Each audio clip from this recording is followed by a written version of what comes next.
A billionaire receives an unexpected message from his ex-wife. He thinks it's just another request for help, but what he discovers next changes everything. Hello, viewer. Thanks for joining us.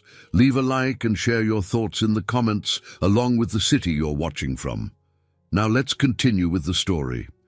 James Bennet woke earlier than usual, feeling strangely restless in his expansive Manhattan penthouse.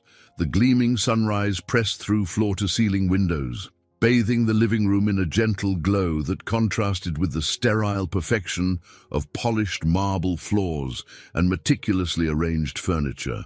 He liked order. He thrived on discipline. Yet on this particular morning, none of those precise details comforted him. For James, age 45, and at the top of his game as the CEO of Bennet Tech Solutions, order had always been his shield against uncertainty. Each day followed a predetermined schedule, from his personal trainer arriving at 5:30 in the morning to his carefully curated nutrition plan.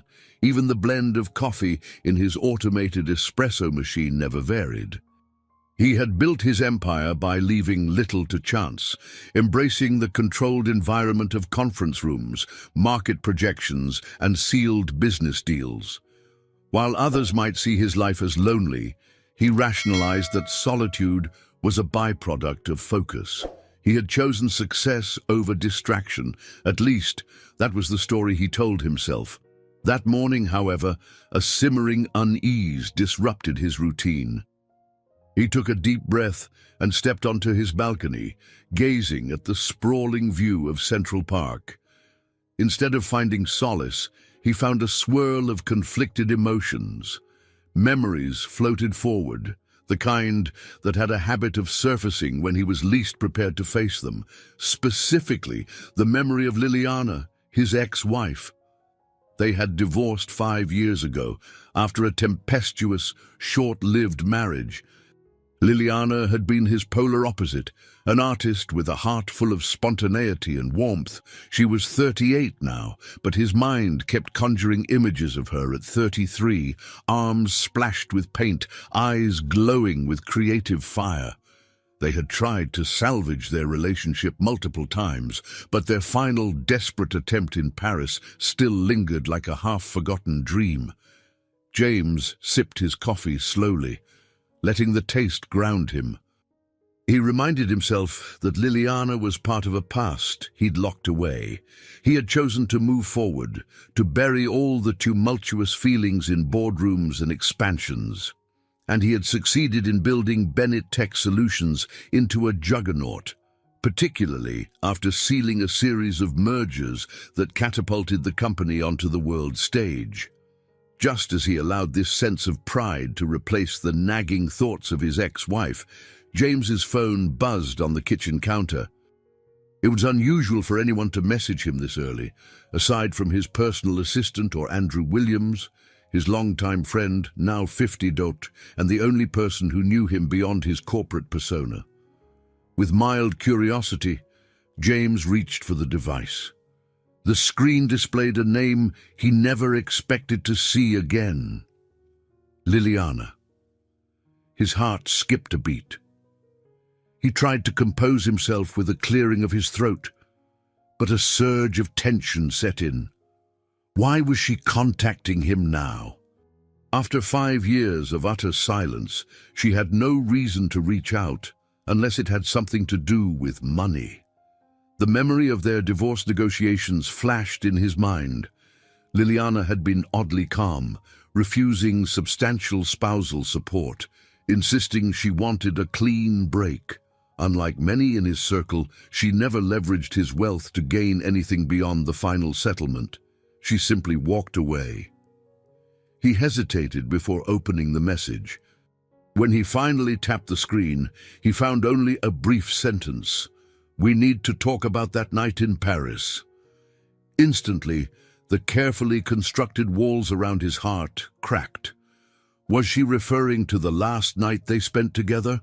A make-or-break romantic getaway? He had not let himself dwell on it for years. A flurry of questions gripped him. Was this a cryptic scheme to request financial assistance? Did she discover something from their past that required his signature or permission? He locked the phone and paced across the room. Rationality told him to ignore the message. After all, Liliana had made her choice, and so had he. Yet another part of him, the part he rarely allowed to speak, recalled her face that night, heartbreak mingled with hope, a final plea for him to choose their marriage over his relentless pursuit of success. It was a memory he could never entirely shake off.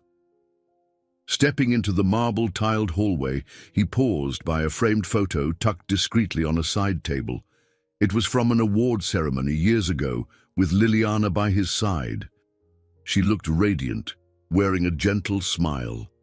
He remembered how proud she had been that evening, not just of his recognition, but of them, together. The ache in his chest intensified. He clenched his fists, then relaxed them slowly, as if releasing something intangible. James inhaled, trying to dispel the knot tightening in his stomach. Ignoring her message might be simpler, but was it wise? Why would Liliana bring up that night now, of all times? His logical mind insisted there could be countless reasons, none of which he truly wanted to deal with. Yet he found himself typing a cautious reply. "What do you want, Liliana?" He stared at the words, contemplating whether to send them. Suddenly, a wave of doubt crashed over him. Before he could second-guess himself further, he tapped send. With that one action, James felt the first tremor of unease in his pristine world. Whether he liked it or not, Liliana's message had jolted him out of complacency. Standing there, phone in hand, he sensed that whatever was coming next would shatter the careful order he had cultivated and, in a way he couldn't yet comprehend, upend his life forever. Early the next day, James arrived at Bennett Tech Solutions amid the sleek glass and steel that dominated Midtown Manhattan. The bustling lobby, with employees hurrying across polished floors, generally made him feel in command. Today, however, he couldn't shake the memory of Liliana's message from his mind.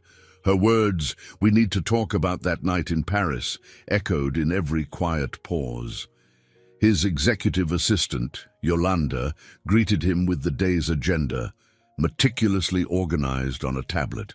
"Morning, Mr. Bennett," she said in a measured tone. "You have an 8:30 meeting with the product design team, followed by a conference call at 9:30 with the executives in San Francisco." He gave her a curt nod, accepting the schedule. Yet, as Yolanda walked away, he barely noticed her departure. His thoughts remained fixed on his phone. Liliana hadn't responded to his terse question. If she had intended to ask for money, wouldn't she have replied by now? Pushing open the door to his corner office, a modern space framed by panoramic windows, James scanned the skyline.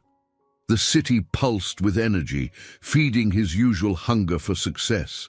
But as he sank into his chair, he realized the usual thrill felt muted. Suddenly, the clang and clatter of construction outside caught his attention, and he found himself oddly grateful for the distraction. At least the noise forced his mind to focus on the present moment. He decided to look over the latest reports, but found himself reading the same line repeatedly, unable to absorb its meaning. Annoyed, he set the documents aside. The memory of Paris intruded, uninvited. He recalled a candlelit dinner at a hidden bistro, Liliana's gentle laughter, and the final argument in their hotel suite that ended in tears. In the back of his mind, he began to wonder what Liliana wanted him to recall about that pivotal evening. Not long after, Andrew Williams stepped in, closing the office door behind him. Andrew's presence had always been reassuring, a sharp legal mind. Yes, but also a friend who had witnessed James's rise from ambitious graduate to billionaire entrepreneur. His tall frame and calm demeanor often tempered James's more impulsive tendencies. "You seem off your game," Andrew observed, settling into a chair opposite the desk. "Everything all right?" James hesitated, feeling reluctant to expose any vulnerability. "I got a message from Liliana," he said finally, keeping his tone even. "She wants to talk about some night in Paris." Andrew raised an eyebrow. "That's cryptic, but it must be important enough for her to reach out after all this time." James shrugged, trying to appear indifferent. "I suspect she needs help, though it's odd she hasn't spelled it out." "She was never the type to ask for anything without reason." Andrew leaned forward, tenting his fingers thoughtfully. 5 years is a long time. People change. Maybe she's changed too. James exhaled, feeling the tension in his shoulders. "Whatever it is, I can't let it disrupt my focus right now. I have crucial deals in the pipeline. We're about to finalize negotiations with Blackwell Industries. It's the next big step for the company's global expansion." Andrew nodded. "You're right, but ignoring Liliana won't make her go away." Before James could respond, Yolanda knocked and announced the design team had arrived. Andrew stood to leave, offering a measured pat on James's shoulder. "Talk to her, even if it's just to find out what she wants. Sometimes the simplest path is the direct one." Sighing, James watched Andrew depart. He steeled himself for the meeting, adopting the confident facade his team expected. Yet, throughout the presentation of new tech prototypes and marketing strategies, he found his attention drifting. The hum of data points and projected revenue figures washed over him, leaving him strangely numb. Midway through the conference, his phone vibrated. Trying to remain unobtrusive, he glanced down. A new text message: "Please meet me at Charlie's Cafe, tomorrow at 10 a.m. It's on Fulton Street in Brooklyn. I'll explain everything then." The sender, Liliana, he almost dropped the device, his heart hammering wildly. The design lead paused, noticing James's sudden distraction. Coughing to mask his unease, James waved a hand for them to continue, but internally he was reeling. Why Brooklyn? Why such a modest location when Liliana knew how he despised small, crowded places? The day stretched on in a haze. Between back-to-back meetings, he replayed Liliana's words in his head. "I'll explain everything." James felt a simmering mixture of anxiety, anger, and peculiar anticipation. Part of him wanted to tell her no. He had more than enough on his plate. But another part, one he rarely acknowledged, feared that refusing might close off the answer to a question he never even knew he had. By the time evening arrived, James found himself alone in his office, staring at the skyline again. His reflection in the glass looked tense, mouth set in a grim line. He realized this was no trivial matter. Liliana was well aware that he valued privacy. If she chose a casual cafe in Brooklyn, it meant she truly wanted to avoid attention or drama. That alone spoke volumes. Rubbing his eyes, he flicked off the office lights and headed to the elevator. Tomorrow at 10, he would see Liliana for the first time in 5 years. The thought sent a tremor through him. He wondered how she might look, if her hair was still cut in that slightly asymmetrical style she favored. Would her eyes still hold that spark he had tried so hard to forget? As the elevator descended, he forced his mind to quiet. On the surface, this was just a meeting, something to tick off on his schedule so he could return to his empire building. Yet deep down, he sensed that once he stepped into Charlie's Cafe, his pristine life would no longer remain quite so under his control. That night, James slept fitfully. Thoughts of Liliana colored his dreams with fragments of a past he'd tried to bury, laughing in Parisian art galleries, strolling along the Seine, and then the cold finality of their parting words. He woke before dawn, chest tight as if he had run a marathon. His penthouse felt imposing and hollow, the silence broken only by the hum of the central air system. Instead of following his usual ritual of a pre-work gym session, James lingered in his kitchen, letting his coffee grow tepid in its porcelain cup. He felt a heavy reluctance, a clinging desire to keep everything exactly as it was. Yes, his life was lonely and strictly orchestrated, but it was predictable. No matter how hollow, it was safe. Shortly after, he dressed in his usual tailored suit and made his way to the garage, stepping into the back seat of his chauffeured town car.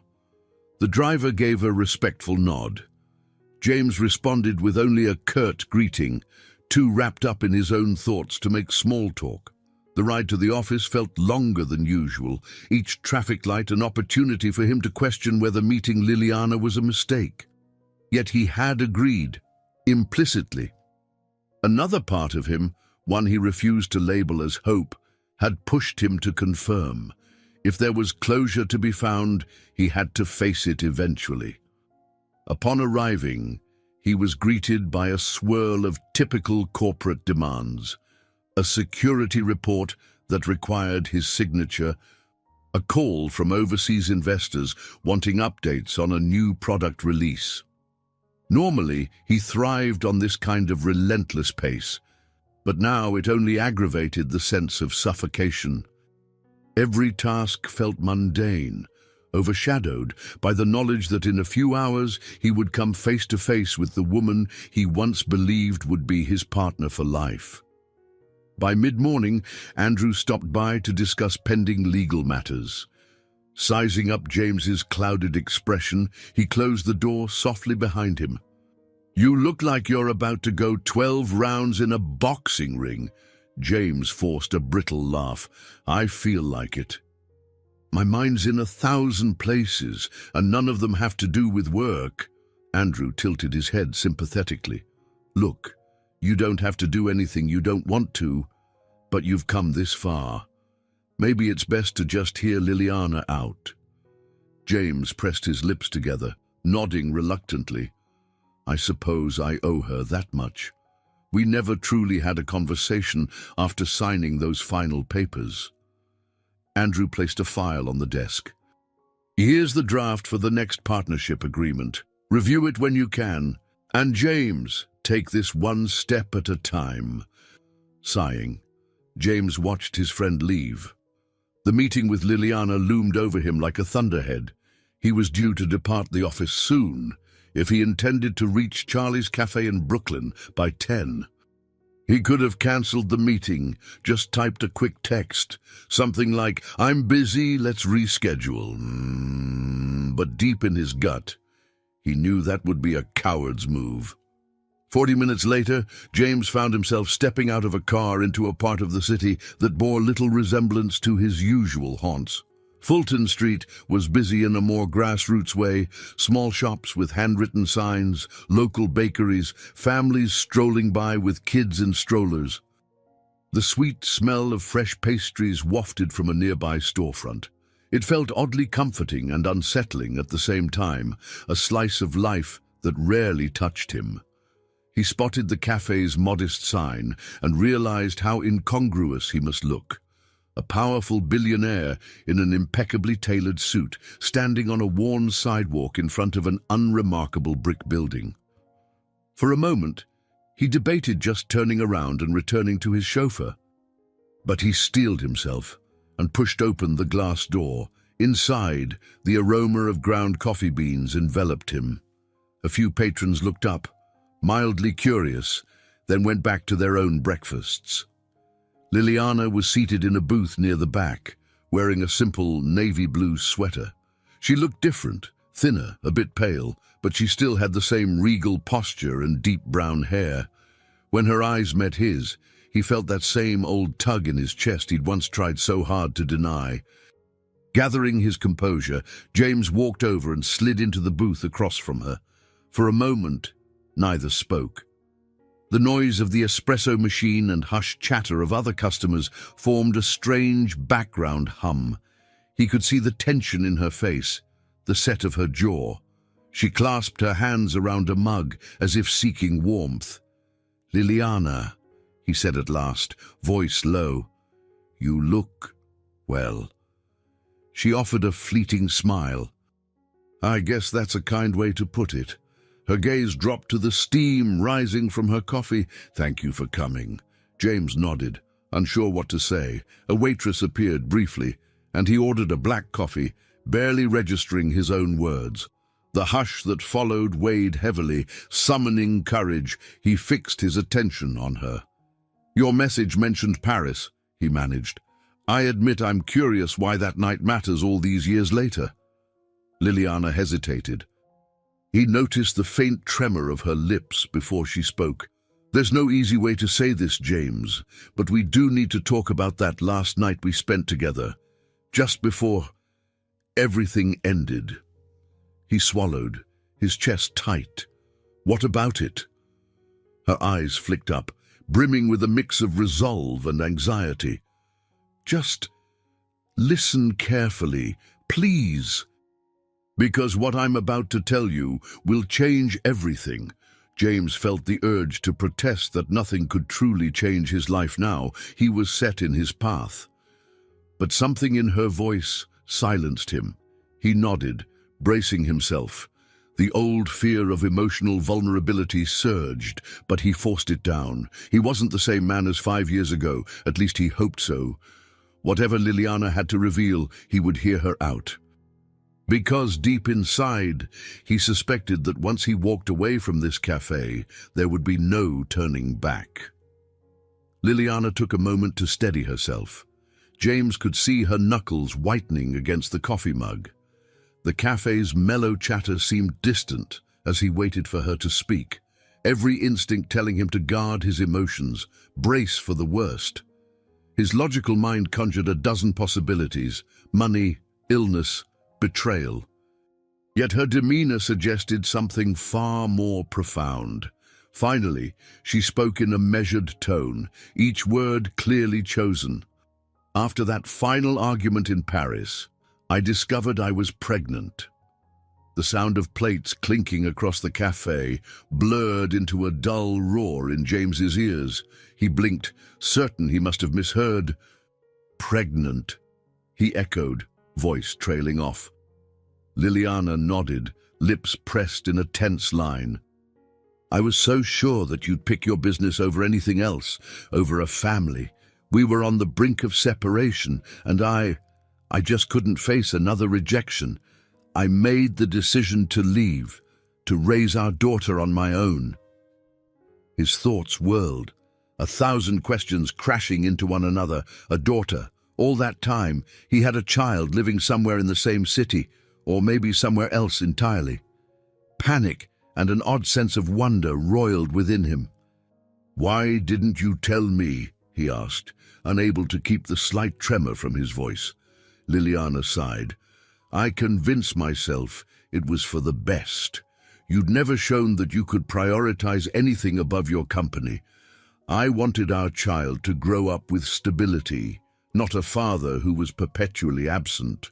A wave of conflicting emotions swept through James. Rage, guilt, heartbreak, they all collided, leaving him speechless. He recalled every business trip, every grueling negotiation he'd thrown himself into, believing he was forging a legacy. But now that legacy felt meaningless compared to the child he never knew. Finding his voice, he asked, Where is she? Does she live here? What's her name?" "Sophie," Liliana replied, her expression softening momentarily. "She's 4. She lives with me, in a small apartment near Prospect Park." She glanced away for a beat. "She has your eyes, James, green like summer leaves." He rubbed a hand over his face, trying to absorb the jarring truth. "Why now?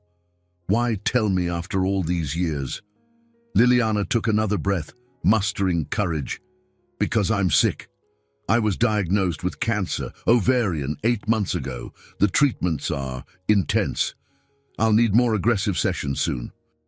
I can't take care of Sophie by myself during that time." A rush of protective instinct surged through him, mingled with sorrow. "Cancer, Liliana, I'm so sorry."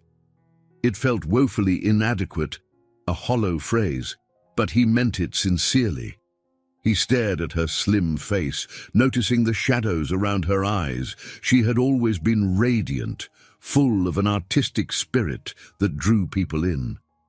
Now she looked as though life had weighed her down, though her gaze still held a quiet determination. She nodded faintly, accepting his words. "I've tried to manage on my own, but it's getting harder every day. I'm going to need treatments that will leave me exhausted. And Sophie, she's already picking up on my fatigue. She's just a child, James. She deserves to have someone strong around." A pang of guilt cut through him, sharper than anything he'd felt in years. "I'll help," he said, his voice resolute. "Whatever you need, medical bills, a better place to stay, let me arrange it. I'll provide everything." She shook her head gently. "It's not about money. It's about you.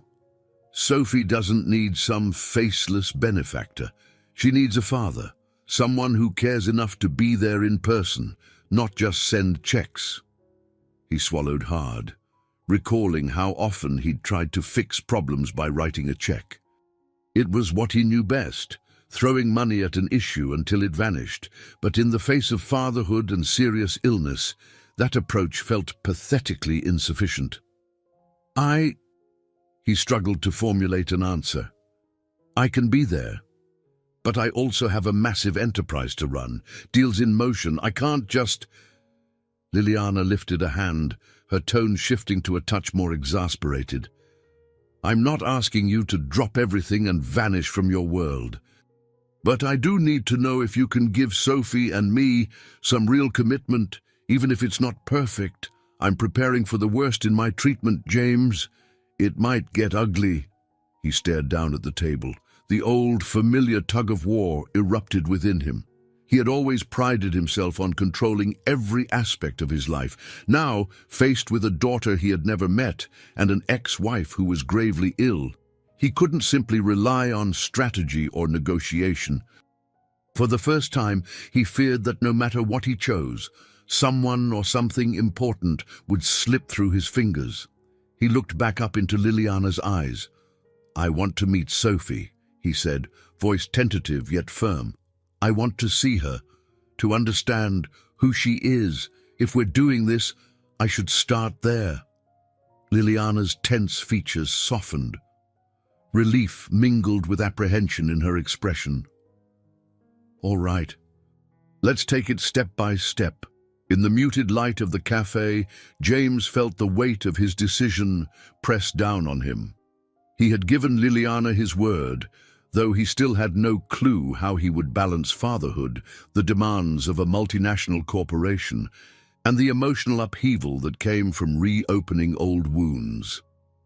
A swirl of conflicting thoughts taunted him. Could he truly be a parent? Would Liliana's treatment derail the final pieces of his carefully curated empire? Yet the choice felt inevitable.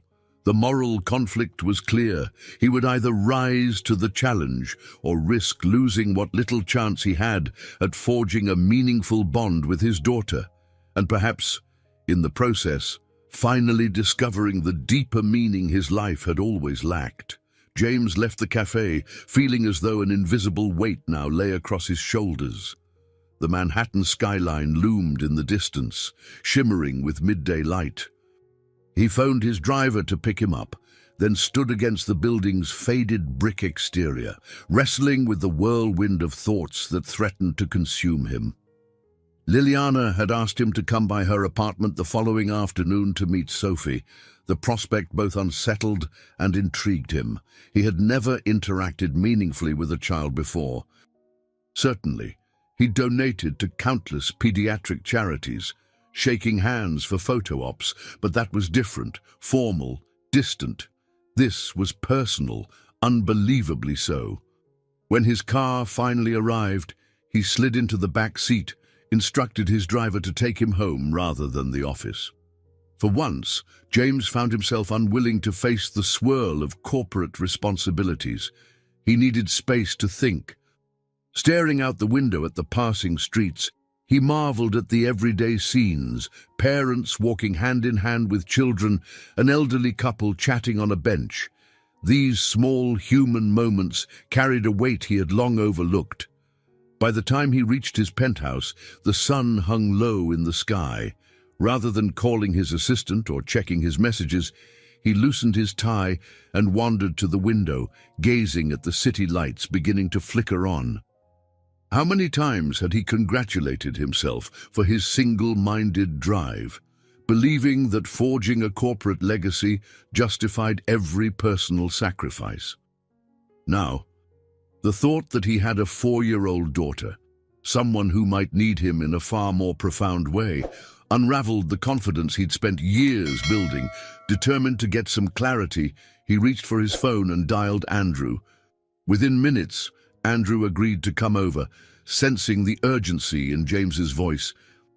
The doorbell rang half an hour later, and James welcomed his friend into the spacious living room, where they sat on the leather couch near a minimalist fireplace. Andrew leaned forward, concern etched across his features. "You sounded rattled on the phone. Is this about Liliana?" James let out a heavy sigh.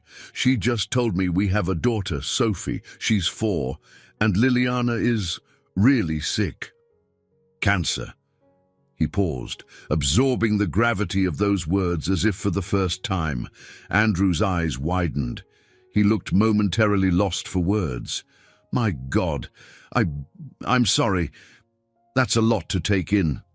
"Tell me about it," James muttered, raking a hand through his hair. "Everything I thought I knew is suddenly different." Andrew glanced around the impeccably curated space. "What do you plan on doing?" James stared into the dormant fireplace. "I told Liliana I'd help. She doesn't want my money. She wants me to actually be there. I'm supposed to meet Sophie tomorrow." Andrew nodded, a thoughtful glint in his eyes. "You know, maybe it's exactly what you need. You've always been driven, but you've also, well, you've pushed people away." James gave a short laugh devoid of humor. "That's a polite way of calling me a workaholic hermit." Andrew shrugged. "Call it what you want. But if Liliana's health is on the line and a child is involved, it may be time to reevaluate your priorities." They lapsed into silence. James heard the steady hum of traffic below. Finally, Andrew spoke again. "This is a real chance to build something meaningful beyond corporate dominance. Don't waste it." That night, James found little sleep. When he finally did drift off, he dreamed of holding a small hand in his, yet every time he looked down, he couldn't see the child's face clearly. He awoke in the pale morning light, heart pounding, mind swirling with anticipation and dread about meeting Sophie. By midday, he found himself standing outside Liliana's apartment building, a modest red brick structure near Prospect Park. The faint aroma of freshly cut grass from a nearby patch of lawn lingered in the air. Nervous energy coursed through him as he stared at the brass apartment buzzer. Liliana answered the door, her expression a mixture of fatigue and guarded hope. She was dressed casually, looking more like the vivacious artist he once knew, despite a slight pallor to her skin. The apartment was small but warm. A few colorful paintings adorned the walls, some likely her own work. His gaze flicked to a corner filled with children's books and a tiny wooden table scattered with crayons. Then he saw Sophie. She peered from behind Liliana's legs, clutching a small stuffed rabbit with one ear partially frayed. James's breath caught in his throat. The child's hair was dark and softly curled, but her bright green eyes were unmistakably his. In those curious wide eyes, James recognized a reflection of his own gaze in the mirror, yet softer, unguarded. Liliana knelt beside Sophie. "Sweetheart," she said gently, "this is James. He's your father." A quiet hush stretched in the living room.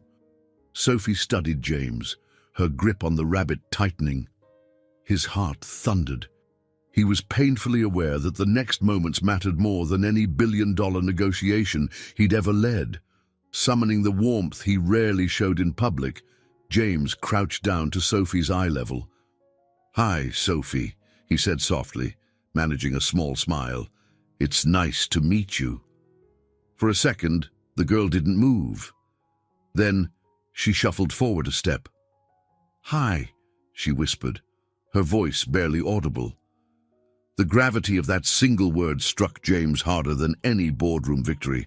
He realized that she, for all his successes, he had never truly felt so vulnerable or so invested in making something right.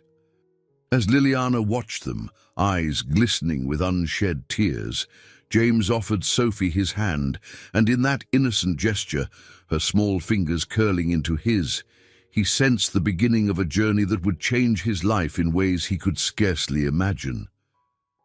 By the time James stepped out of Liliana's apartment building, the autumn sun was drifting behind the trees, painting the sky with shades of orange and lavender. He couldn't recall a single day in his career that had felt quite as significant as this one. Meeting Sophie, his own daughter, had upended everything he thought he knew about himself. Despite the swirling intensity of that revelation, he couldn't deny a strange surge of hope. Perhaps, for once in his life, he was about to do something that truly mattered beyond the boardroom. Still, a current of uncertainty ran through him, as if he were standing on the brink of an abyss. He pulled his phone from his pocket and, without much forethought, dialed Andrew's number. Though Andrew was his attorney, he had also become one of the few people James trusted implicitly. "Good evening," Andrew greeted. "How did it go?" James hesitated, trying to encapsulate the day's tidal wave of emotion into a coherent response. "I met her, Sophie.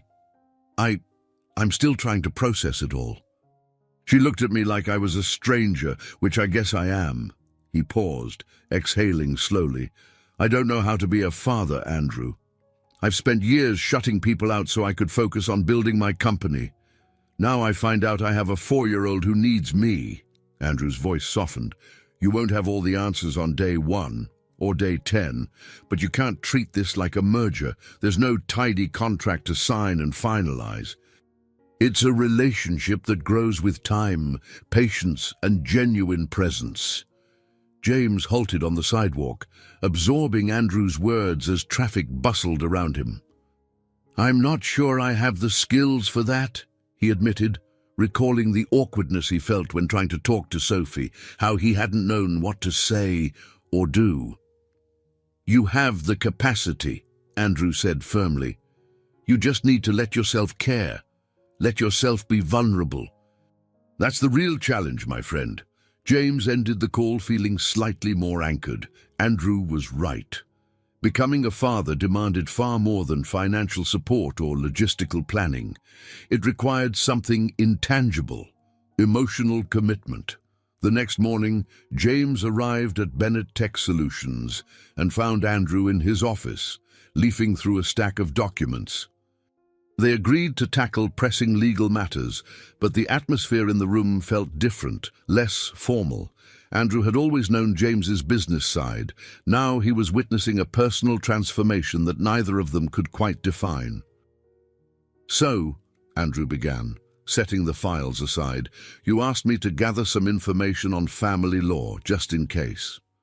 James nodded, slipping off his suit jacket and hanging it over his chair. "I want to be prepared. Liliana's asked me to help, so I might need official guardianship if her health worsens. I'm not saying we need to formalize everything today, but I want to know my options." Andrew reached for a legal pad. "I understand.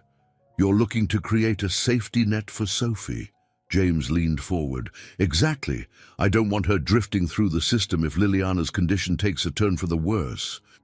Liliana might trust me in principle, but the law can be complicated." Andrew scribbled a few notes, then looked up. "Of course. However, you should keep in mind what Liliana truly wants. She may not want you to rush into court filings. She might be looking for something more meaningful, your consistent presence." James rubbed his temples. "You're right. If I approach this like a transaction, I'll end up alienating both Liliana and Sophie." He paused, gathering his thoughts. "I'll talk to Liliana before we put anything down on paper, But in the meantime, how do I even... He faltered, struggling to phrase his question. How do I learn to be a father? Andrew released a quiet laugh, though his tone was warm. No manual exists, but maybe you should speak to someone who has navigated a similar path. You need an advisor for fatherhood, not just corporate expansions. James sat quietly, letting the idea settle. He realized that despite Andrew's unwavering support, Andrew wasn't a parent himself. Another guide might be beneficial. A name came to mind, Miss Anderson. She was an older neighbor Liliana had once mentioned, someone who'd been a kind of surrogate grandmother to Sophie. Perhaps Ms. Anderson could help him grasp the everyday details of childcare and emotional nurturing. It was a humbling realization. James Bennett, the billionaire mogul, seeking counsel on how to hold a child's hand or read a bedtime story. Before Andrew left, he gave James a measured look. You're crossing into unfamiliar territory, but you're not alone, remember that. With that final note, Andrew handed him the folder of legal summaries and stepped out. Left alone in his office, James felt the weight of new responsibility pressing on him. Liliana's illness, Sophie's sudden presence in his life, and the demands of his global enterprise converged, threatening to overwhelm him. Yet a small spark within him felt alive. For the first time in years, he was more than a man chasing profits. He was stepping onto a path that required heart over calculation, and oddly enough, that filled him with a cautious sense of possibility. James glanced at the cityscape through the window. It glimmered with promise, as though encouraging him to find the courage within himself. Perhaps Andrew was right. He was capable of caring deeply. He just had to choose it. Day after day, mistake after mistake. Taking a steady breath, he resolved that, mentor or not, he would attempt to be the kind of father Sophie deserved, and the kind of man Liliana could rely on in her greatest hour of need. The next few days unveiled a stark contrast between James's old life and the new reality taking shape around him. For years, he had thrived on relentless structure, investor calls at dawn, product development meetings that spilled into late nights. The sense of control had been both his armor and his identity. Now, with Sophie's existence shaping his perspective, he found himself questioning every priority. On a crisp morning, James stood before his board of directors, discussing the status of a major deal with Blackwell Industries. PowerPoints glowed on the screen, showcasing projections of synergy and market dominance if the fusion proceeded. As he spoke, his words carried their usual confident cadence, but beneath the surface, his mind drifted to Sophie's curious green eyes and Liliana's fragile health. One of the board members, a no-nonsense woman named Catherine Park, eyed James skeptically once the presentation ended. "Mr. Bennett," she began, "this is a vital moment for our company. We need to ensure your full availability. The negotiations with Blackwell will demand travel and a near-constant presence. Are you still able to dedicate yourself entirely?" He cleared his throat, knowing the truth would rattle them. "I have some personal obligations arising, but I'm prepared to handle both. We'll structure a team to manage day-to-day tasks if I need to step away." An uneasy hush settled over the conference table. For a man known to be obsessively present, James's casual mention of stepping away from the helm was practically unheard of, yet he refused to elaborate. His private life was his own, and the board didn't need every detail. After the meeting, Catherine approached him alone. "James, if you don't mind me being blunt, you've always been laser-focused on the company. Now you're distracted. Is there something we should be worried about?" He maintained a practiced calm. "My circumstances have changed. I'm not abandoning Bennett Tech Solutions, but I need more flexibility in the coming months. Trust me to balance it." Her gaze flickered, but she nodded. "I hope you know what you're doing," Leaving her behind, James descended to the underground parking garage. The weight of the board's expectations clashed with his newfound role as a father. He knew decisions lay ahead that would test his dedication, yet there was no turning back. He had, in effect, already bid farewell to the illusion that work could fill every void in his life. Now, he had to negotiate an uncharted territory, one that demanded empathy and vulnerability rather than ceaseless hustle. That evening, James revisited Liliana's apartment. He brought a small bouquet of sunflowers, recalling a distant memory that Liliana had always adored, their bright color. He also carried a picture book for Sophie, a whimsical story about a rabbit exploring a magical garden. He felt awkward holding such items, more accustomed to expensive wines or artisanal gift baskets for corporate clients. Still, he hoped these gestures might bring a hint of cheer. When Liliana opened the door, James noticed she looked more tired than the last time he'd seen her. Shadows rimmed her eyes, but she mustered a faint smile. "Hello, James. Thanks for coming by." He stepped in, offering the flowers. "I remember you said these were your favorite." Her brow lifted in mild surprise. "I did, didn't I?" She took them carefully, her voice tinged with gratitude. "They're perfect." Sophie was in the living room, coloring at her miniature table. The TV played a low-volume cartoon, but she seemed more engrossed in her crayons. James approached slowly, heart pounding in a way no business pitch had ever made it pound. "Hey, Sophie," he said, crouching down. "I brought you a new book. Maybe we can read it later." She stopped coloring to examine the cover, featuring a cuddly rabbit. Her gaze shifted to him, uncertain yet curious. "Thank you," she murmured quietly. Then she went back to her drawing. But James felt a tiny flicker of hope that she might be warming up to him, even if just a little. Liliana disappeared into the kitchen to find a vase for the flowers, giving James a chance to watch Sophie in relative silence. He noticed how methodically she chose colors, how each crayon stroke seemed deliberate. She had a focus reminiscent of his own, one that both comforted and startled him.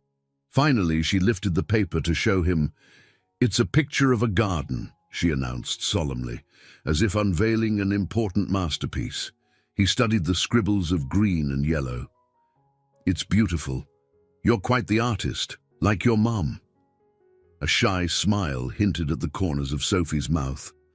"Mommy paints real good," she said, "when she's not sick." James's chest tightened. "Your mom's going to get better," he said quietly, though a part of him feared he was making a promise he couldn't guarantee. He gently touched the child's shoulder. "We'll make sure of it." Liliana returned, placing the sunflowers on a small table. She sat down heavily on the couch, motioning for James to join her. He complied, the cushions dipping under his weight. The comforting smell of home-cooked food hung in the air, soup or stew, perhaps. He realized he hadn't eaten dinner, but he didn't care. His thoughts were on Liliana's drawn features and Sophie's fragile sense of security. "I start a new round of chemo next week," Liliana said, pushing a stray lock of hair behind her ear. "It's going to be rough." She paused, eyes flickering to Sophie. "I'll need help."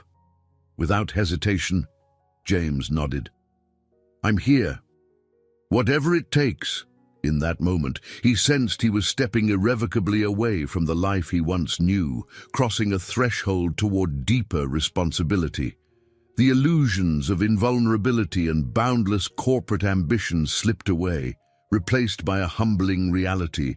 He was a father and an ex-husband to a woman fighting for her life, and no matter the risks to his business, he couldn't walk away from them now.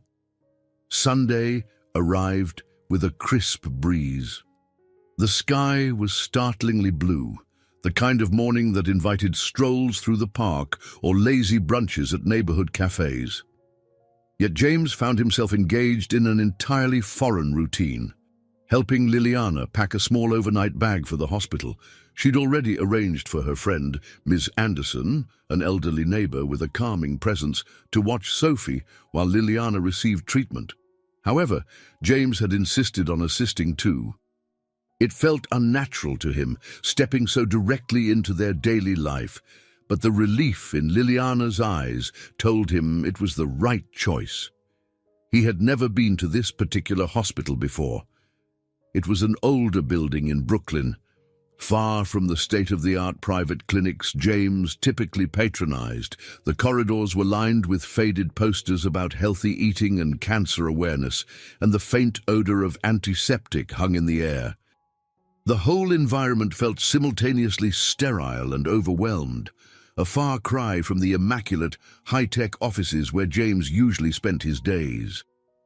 At the registration desk, Liliana provided her details while James stood by, feeling strangely useless.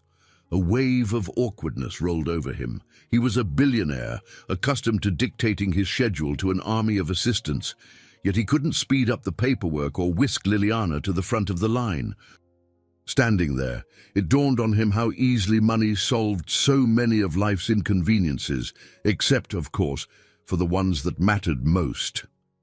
Once Liliana was settled in a small infusion room, James took a seat beside her. The overhead fluorescent lights buzzed faintly, and a nurse with a gentle smile hooked up an IV line. Liliana's expression remained steady, though a slight tremor in her hand betrayed her nerves. "You can go if you want," she said, glancing his way. "This isn't going to be very pleasant, and it'll be hours before we're done." James folded his arms, shaking his head. "I'm staying. I have my laptop if I need to handle something urgent for work, but I'd rather be here if that's okay with you." She studied him for a moment. "It's okay," she finally replied, voice subdued. "I appreciate it." Their conversation drifted towards simpler topics, like Sophie's favorite bedtime stories and the local deli that made the best chicken soup, comfort talk that skimmed over deeper issues, yet brought a certain warmth. James found himself clinging to this unremarkable chatter, realizing how the most mundane details could mean everything when normalcy was threatened. A few hours later, the nurse returned to check on Liliana. She explained that the treatment would intensify over the coming weeks. Liliana might experience nausea, fatigue, hair loss. James listened intently, taking mental notes as though preparing for a major business deal. But this was different. No matter how meticulously he planned, he couldn't guarantee an outcome. The realization humbled him, a stark reminder that some battles couldn't be won with intellect or wealth alone. He stepped out into the hallway for a short break, retrieving coffee from a vending machine. The lukewarm liquid tasted bitter, but he sipped it anyway, leaning against a wall to gather himself. That was when a cheerful voice reached him. "Mr. Bennett, fancy meeting you here." He turned to see Miss Anderson, wearing a neat cardigan and holding a small bag of groceries. Her silver hair was arranged in a short, practical style, and her smile radiated warmth. "Liliana told me you'd be around," she said. "I just came to drop off some snacks for her. The hospital food can be a bit dull." Despite his usual reserve, James found himself relaxing at Mrs. Anderson's kind demeanor. "That's thoughtful of you," he said. "I'm still new to all this. I had no idea treatment would be so extensive." Miss Anderson's eyes softened. "Cancer doesn't care about convenience, dear. It takes a village sometimes. I'm glad Liliana has people who care about her. For a while, I worried she was trying to handle everything alone." James nodded, recalling how Liliana had managed 4 years of single parenthood. "She's been braver than I ever realized," he admitted. Ms. Anderson patted his arm. "Sophie's a blessing too.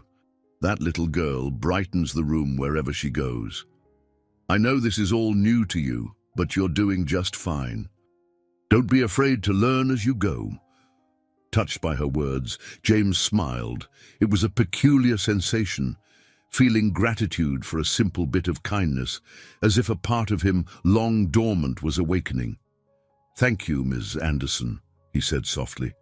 "I'm trying." She gave him a nod, then headed to Liliana's room. James lingered, reflecting on how different this environment felt from his plush corporate offices. Yet stepping into this new world, he realized he was beginning to see people in their raw humanity, patients fighting for their lives, loved ones offering support in small but vital ways. By day's end, Liliana finished her first session. She looked drained, dark circles etched under her eyes, but she insisted on walking to the car herself. James offered an arm for support, which she accepted without protest. Guiding her gently into the passenger seat, he climbed behind the wheel. He drove toward her apartment in thoughtful silence, glancing over occasionally to check on her. Outside, the city passed by in a blur of bright lights and busy sidewalks. In that moment, James felt the weight of a quiet resolution settling over him. He was no longer just the powerful CEO forging global deals. He was a man who needed to learn how to be present, how to care, and how to endure. With Liliana resting beside him, he realized that stepping into this new world was as daunting as it was vital. And despite his fears, he wasn't turning back. Over the following days, James found himself navigating routines as alien to him as any foreign culture. Liliana's treatment schedule was erratic. Some mornings, she woke with enough energy to manage small household tasks, while other days, she could barely lift her head. Sophie's emotional needs varied, too. One moment she was a giggling preschooler, excited to show James a new drawing, and the next she seemed withdrawn, sensing her mother's vulnerability. In the midst of it all, James tried to bring a sense of order without imposing his customary rigid style. He quickly learned that small children, especially 4-year-olds, rarely stuck to a perfect timetable. If he arrived to pick Sophie up at her preschool, she might burst into tears because she had just started a craft project and wasn't ready to leave. Or if he promised to read her a bedtime story at 8 o'clock, Liliana's sudden nausea could derail everything. One evening, James arrived at Liliana's apartment to help with dinner. The usual swirl of city traffic hummed outside, headlights streaking across the living room. Inside, he found a half-finished plate of spaghetti on the coffee table, and Liliana slumped on the couch, looking pale and exhausted. Sophie sat beside her, hugging a stuffed bunny. "Mommy doesn't feel good," Sophie explained quietly, her eyes large with concern. "I'm all right," Liliana assured the girl, though her voice sounded hollow. She forced a faint smile at James. "Long day at the hospital. Could you help her get ready for bed?" James's heart twisted at Liliana's fatigue. He gave a reassuring nod. "Of course. I'll take care of it." Sophie stood, still clutching her bunny. James offered her his hand, which she accepted shyly. He felt the light pressure of her tiny fingers and realized how delicate this entire situation was.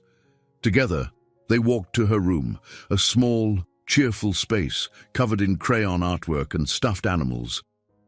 "Do you want to change into your pajamas first?" James asked, trying to remember how his friends with children usually did these things.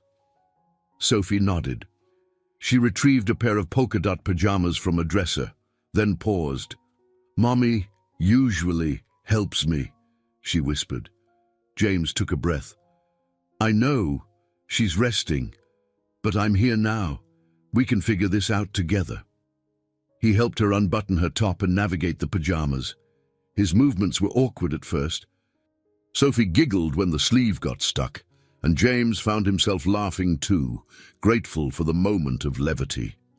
After she was dressed, he sat with her on the edge of the bed, which was adorned with a soft quilt and a few plush toys. "Which bedtime story do you like?" he asked gently. She pointed to a short stack of picture books on a small shelf. "That one," she decided, picking a colorful volume about a family of bears. He carefully read the story, using different voices for each character. He'd never thought himself capable of such a performance, but seeing Sophie's face light up with every page was surprisingly rewarding. By the time he reached the final line, her eyes were drooping. James set the book aside, tucking her beneath the covers. "Good night, Sophie," he whispered. She yawned, snuggling her bunny close. "Night-night."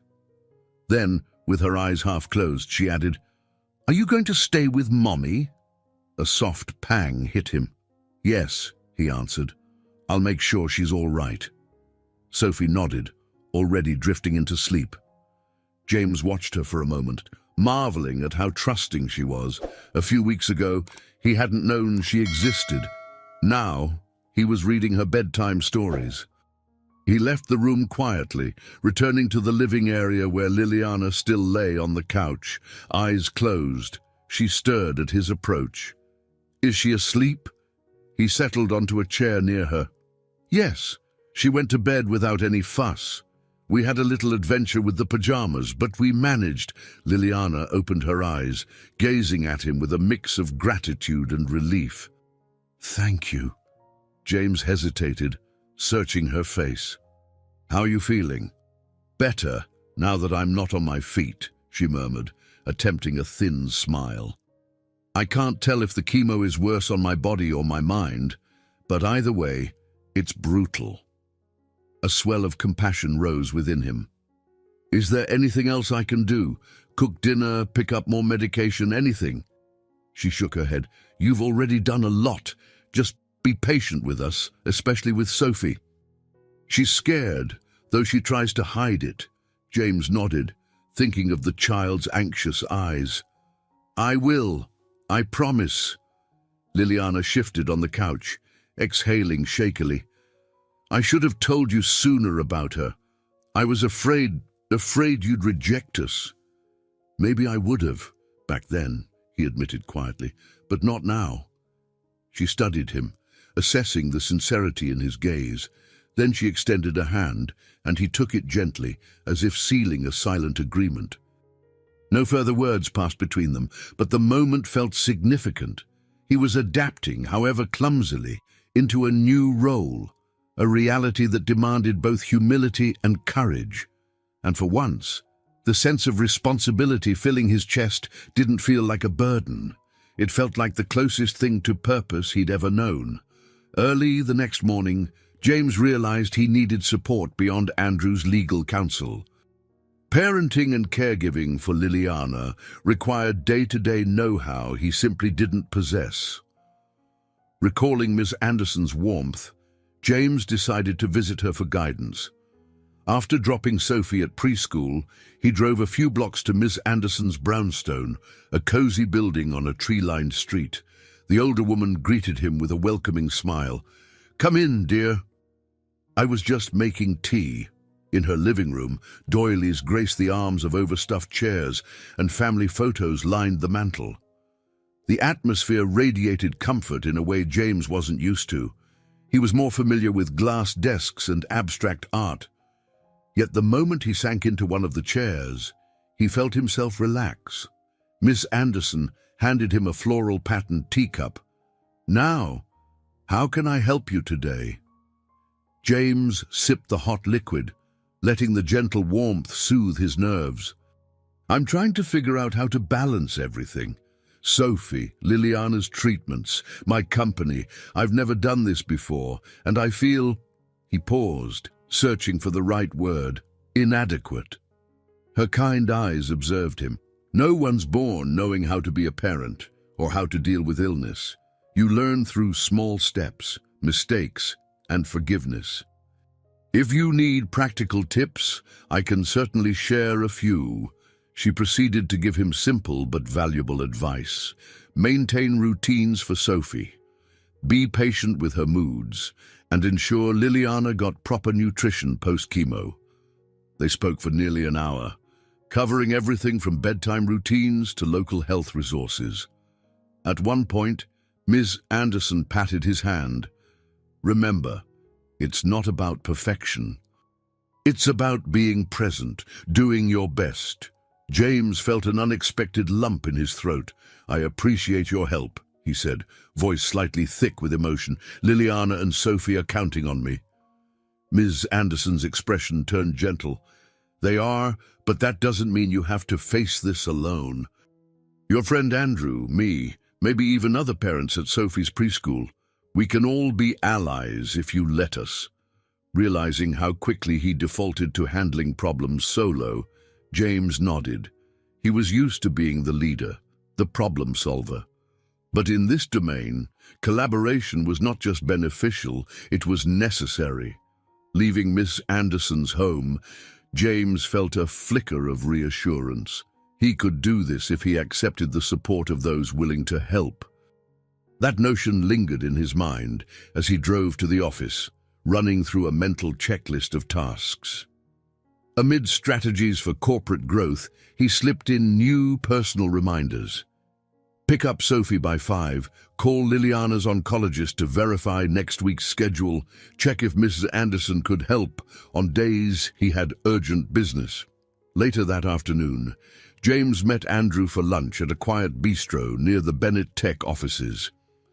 Over plates of grilled salmon and roasted vegetables, they discussed the looming partnership with Blackwell Industries. Andrew pulled out his tablet, showing the updated terms. "They want a meeting in London next month," he explained, lowering his voice slightly. "A final pitch session, followed by a signing if all goes well." James frowned, mentally juggling the idea of being away for multiple days. "That's not great timing," he muttered. "Liliana's next chemo round might coincide with that." Andrew nodded, understanding the conflict. "You can delegate. Your executives can handle preliminary talks. Then you can join via video conference. But if the London trip is essential, we need a contingency plan for Sophie and Liliana's care." James exhaled slowly. His old self would have jumped on the opportunity to close a multi-billion-dollar partnership. No questions asked. But everything was different now. "I won't risk leaving them stranded," he said firmly. "We'll arrange for Miss Anderson to cover some days, maybe hire a part-time nurse to assist Liliana at home, but I won't be gone for more than a couple of days, tops." Andrew studied him for a moment.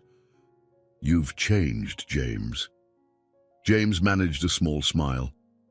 "I'm learning to delegate something more critical than a corporate merger, my personal responsibilities. And surprisingly, I'm okay with it."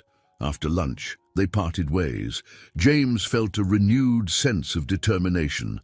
Allies were emerging in every corner of his life, from Ms. Anderson's gentle mentorship to Andrew's steadfast guidance. Even within his company, several top managers were stepping up, eager to prove they could handle more responsibility. It was as though his shift in priorities had unlocked opportunities for those around him to shine. That evening, James arrived at Liliana's apartment with a sense of purpose. He brought groceries, fresh produce and ingredients for a hearty soup Ms. Anderson had recommended for post-chemo fatigue. He found Liliana resting on the couch and Sophie drawing on the living room floor. "So," he announced gently, "I hear we're in need of some healthy cooking." He set down the bags, pulling out vegetables and broth. Sophie glanced up with bright-eyed interest, while Liliana mustered a grateful nod. As he began chopping carrots under Sophie's watchful gaze, he felt the strangest sensation of belonging. Perhaps for the first time in years, he wasn't orchestrating a boardroom or finalizing a contract. He was simply being present, engaged in an act of care for those who needed him. Surrounded by supportive people, his new allies, he felt the weight of fatherhood and companionship settle into a more natural place in his life. Just when James began to find a fragile equilibrium, the first serious crisis hit. It started with a phone call in the middle of a Wednesday board meeting. Liliana was at the hospital, having collapsed from severe dehydration and fatigue. The second James received the news from Missy, Anderson, he abandoned the meeting, ignoring the startled faces of his colleagues. He rushed to the hospital, heart pounding in a dreadful staccato. In the ER, bright overhead lights reflected off white-tiled floors, amplifying the sense of urgency. He found Liliana in a curtained-off area, an IV attached to her arm. She looked paler than ever, eyes closed, shallow breaths rattling in her chest. A wave of alarm and protectiveness coursed through him. A nurse gently guided James away from the bed. "Sir, we're stabilizing her," she said in a calming tone. "Dehydration and a fever. The chemotherapy has weakened her immune system. We'll need to keep her here for a day or two." James nodded, trying to control the tremor in his voice. "Thank you. Can I stay with her?" "You can stay for now. We'll move her to a private room soon." He remained by Liliana's side, watching her labored breathing, overwhelmed by the stark reminder of how precarious her condition was. Guilt seeped in. He'd been absorbed in bridging fatherhood and business, but he hadn't truly grasped how swiftly her health could deteriorate. Now he was seeing it firsthand.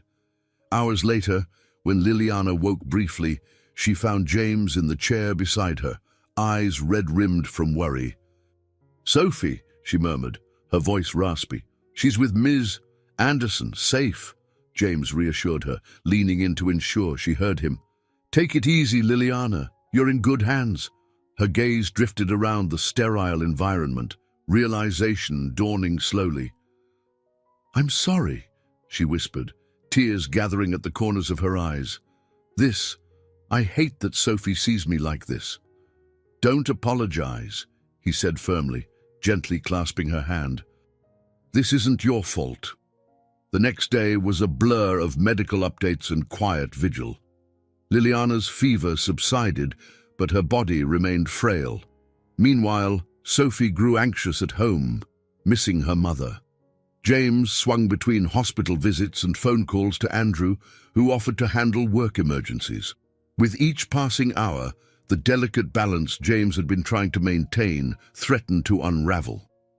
By late afternoon, James was at Liliana's bedside when his phone buzzed incessantly. It was Catherine Park, the board member who had already questioned his commitment. He sighed, stepping into the corridor to take the call. "James," Catherine said, her voice edged with frustration. "We've got a situation. Blackwell Industries wants a final meeting next week, but they're spooked by your recent absences. They want assurances you're still at the helm, or they may walk." He pressed a hand to his forehead, absorbing the magnitude of the potential fallout. The Blackwell deal was a cornerstone for Bennett Tech Solutions' global expansion, the very thing he'd spent years crafting. Losing it would be a massive blow to the company's future prospects and credibility. "I can do a video conference," he began, eyeing the hospital room where Liliana lay. "I can't travel right now, but..." Catherine cut him off. "They want you in person, no proxies. Their CEO, Conrad Blackwell, sees your absence as a sign of wavering leadership. We're talking billions in investment here. If you aren't there to finalize, I doubt they'll proceed." James swallowed hard, torn between professional ambition and personal crisis. He caught a glimpse of Liliana's sleeping form through the doorway. How could he leave her and Sophie during such a precarious time? And yet, how could he justify walking away from a deal that could transform his company? "I need to think," he said at last, voice clipped. "Well, hurry," Catherine warned. "They're expecting an answer by tomorrow." James ended the call, feeling a surge of anger and desperation. The entire situation reminded him of the old life he'd tried to balance against new obligations. Except now, the stakes were even higher. If he flew to finalize the deal, he'd leave Liliana and Sophie vulnerable. If he refused, the Blackwell partnership might vanish, leaving irreparable damage to his company and to his own legacy in the corporate world. Closing his eyes, he leaned against the cold hospital corridor wall. For the first time, the unstoppable James Bennet felt cornered, facing an obstacle too large to bulldoze. Duty to family collided with duty to shareholders, and he couldn't see a clear path forward. When he returned to Liliana's side, she stirred awake, reading the conflict in his eyes. "Work?" she asked softly. He nodded. "There's a major deal. They want me to fly out next week." She took a shuddering breath, wincing at some internal ache. "James, I know how important your business is. I don't want to keep you from it, but..." She hesitated, tears forming. "I'm so scared." His heart felt as though it was splintering in two. He placed a trembling hand over hers. "I'll figure something out," he whispered, though he had no idea how. In that hospital room, overshadowed by the hiss of medical equipment, James realized he'd encountered his first true test, a conflict where neither choice offered a neat, painless solution. And from the pained look on Liliana's face, he knew that whichever path he took, the consequences would mark them all in ways they would never forget. James lingered in the hospital corridor, feeling the tension knot in his shoulders. Liliana had fallen asleep again, still hooked up to the IV after her sudden collapse. Just 2 doors away, he could hear the distant hum of machinery in the ward, where a handful of patients dozed in their own uneasy rest. Everything about this place, its antiseptic smell, the low overhead lights, reminded him how fragile Liliana's situation was. He glanced at his phone. The moment he'd been dreading had arrived. Catherine Park had messaged, requesting an urgent answer about the Blackwell Industries trip. She claimed the London meeting was set to finalize terms, with Conrad Blackwell himself expecting James's personal involvement. Failure to appear could jeopardize months, maybe years, of negotiations. "James," came a quiet voice from behind. Andrew stood near the door, his expression lined with concern. "How did you know I was here?" James asked. Andrew tapped his phone. "Catherine called me too. She's worried about the deal. I thought you might need an ally." James nodded, relieved by Andrew's presence. Together, they walked a few steps away from Liliana's room for privacy. His voice sounded hollow when he spoke. "You know I can't leave right now. If I vanish for even a few days, Liliana could relapse into another crisis. Sophie's just learning to trust me. How can I abandon her so soon?" Andrew pressed his lips together in thought. "Then maybe we propose a compromise. You can attend via video conference. Insist you'll travel once Liliana is stable. But it won't be easy to convince Blackwell. Their CEO is an old-fashioned type who demands face-to-face negotiation." James ran a hand over his face. "It's not just about him. My board is losing faith. They see me as distracted." He paused, glancing at Liliana's door. "But what choice do I have?" Andrew lifted a shoulder in a subtle shrug. "Not much of one, unless you're willing to risk the deal. Look, let's outline a plan. We'll push for a shorter trip. Maybe you can manage 2 nights in London, no more. You'd leave everything organized for Liliana. Ms. Anderson can stay with her and Sophie. You can hire a part-time nurse." James frowned, his mind reeling. 2 nights. I'd miss at least 1 chemo session. And if something goes wrong... Andrew offered a sympathetic sigh. "You're up against it, my friend. The first test is here. You can't split yourself in 2. A brittle silence stretched between them. Eventually, Andrew gave James a reassuring pat on the shoulder. "I'll handle as much as I can on the legal side. You decide what's best. Just be honest with Liliana." They parted ways, Andrew heading out into the cold afternoon air, while James ducked back into Liliana's room. The beep of her IV pump was the only sound. Liliana stirred, opening her eyes when she sensed James's presence. Her cheeks were drawn, the usual color absent. She exhaled slowly, like every breath took effort. "You should go home and rest," she said. "Sophie's probably worried," James pulled a chair closer to her bedside. Sophie's with Miss Anderson. Don't worry, she's in good hands. He hesitated, forcing himself to address the looming dilemma. Listen, there's a critical meeting in London next week. If I don't go, there's a high chance the Blackwell deal will fall apart. Liliana watched him with a guarded expression. That deal, you've been working on it for over a year, right? He nodded, feeling the pang of responsibility in his chest. Yes, it's massive. But if I leave, even for 2 days, what happens if you need me? She let her gaze flick to the IV stand, the slow drip of medication a reminder of her ongoing battle. We'll manage. I'll have Miss Anderson. And if you hire a nurse to stay here, I'll be fine. Don't throw away everything you've built just because I got sick. James leaned forward. It's not just about the company. It's about being a decent human being. I haven't always been there for you. It's okay, Liliana cut in, her voice taut with emotion. You're here now. That means something. He blinked, wrestling the surge of conflicting emotions. Once, he would have seized any chance to secure a major deal. Now, he felt an equal pull toward his family. Both paths, in their own way, tested him. Finally, he reached for her hand, mindful of the IV line taped to her arm. If you say you'll be all right, I'll go. But I promise, I'll keep the trip as short as possible. The moment the meeting's over, I'll come back. Liliana's fingers curled around his, a faint smile ghosting across her lips.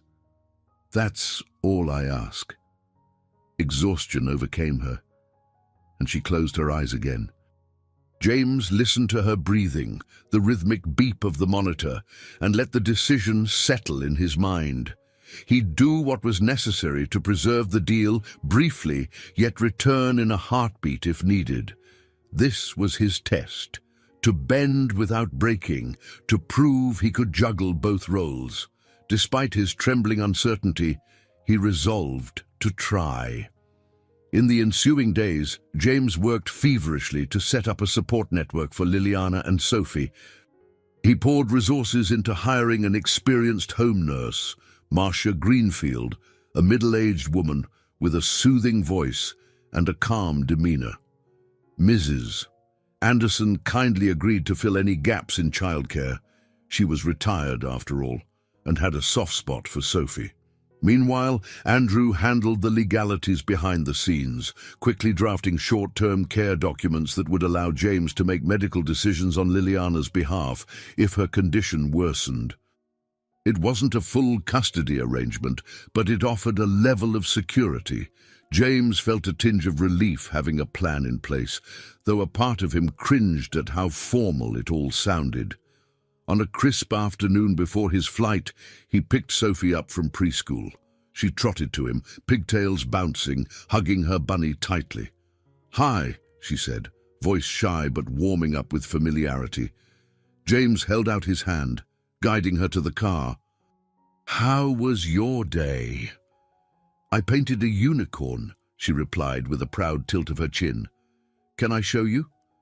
"Absolutely," he assured, suppressing the swirl of anxiety about leaving for London. He forced himself to focus on Sophie, to relish the ordinary conversation. Once they arrived at Liliana's apartment, Sophie darted inside, rummaging through her backpack for the painting. James found Liliana dozing on the couch, looking fragile but composed enough to greet him with a small smile. Marcia, the nurse, stood watchfully by, offering James a polite nod. "Her fever's down," Marcia reported softly. "She has more energy today." "That's good," he replied, inhaling a quiet sense of relief. After exchanging a few more details, Marcia left James and Liliana alone in the living room. Liliana watched him remove his coat, her gaze sweeping over his expensive suit. "When do you leave?" "First thing in the morning," he said, tugging at his tie. "Flight's at 6. I'll be in London for 2 nights, maybe 3 if negotiations drag out." She nodded, folding her hands in her lap. "Thank you for arranging everything. "Marcia, Ms. Anderson, I know it must cost a small fortune." He offered a small shrug. "Money's not the issue. I just want to be sure you're safe." Liliana seemed ready to say more, but Sophie bounded into the room, waving a painting covered in bold colors. A rainbow arched over a gleeful unicorn with a crooked horn. James crouched down to admire it, sensing Liliana's gaze on them. "This is amazing," he said, ruffling Sophie's hair gently. Sophie smiled wide. "Mommy likes it too. I'm going to put it on the fridge." Liliana mustered a gentle grin. "We're running out of space, but we'll make room." The moment filled James with a sense of simple joy, yet it also reminded him of what he stood to lose if he mishandled the balance between family and business. Exhaustion weighed on him, heavier than any corporate pressure he'd known. He realized he was fighting two wars, one to keep his company on track and another to ensure his family didn't slip through the cracks. Later that evening, after putting Sophie to bed, James hovered by Liliana's bedroom door. She looked up from the pillows. A soft lamp cast shadows across her pale features, highlighting the worry etched in her eyes. "I hate that you have to go," she admitted, voice trembling just a little. He stepped closer, heart twisting with guilt. "I promise I'll make it quick. If something happens—" "I know," she interrupted gently. "You'll come back." "I believe you."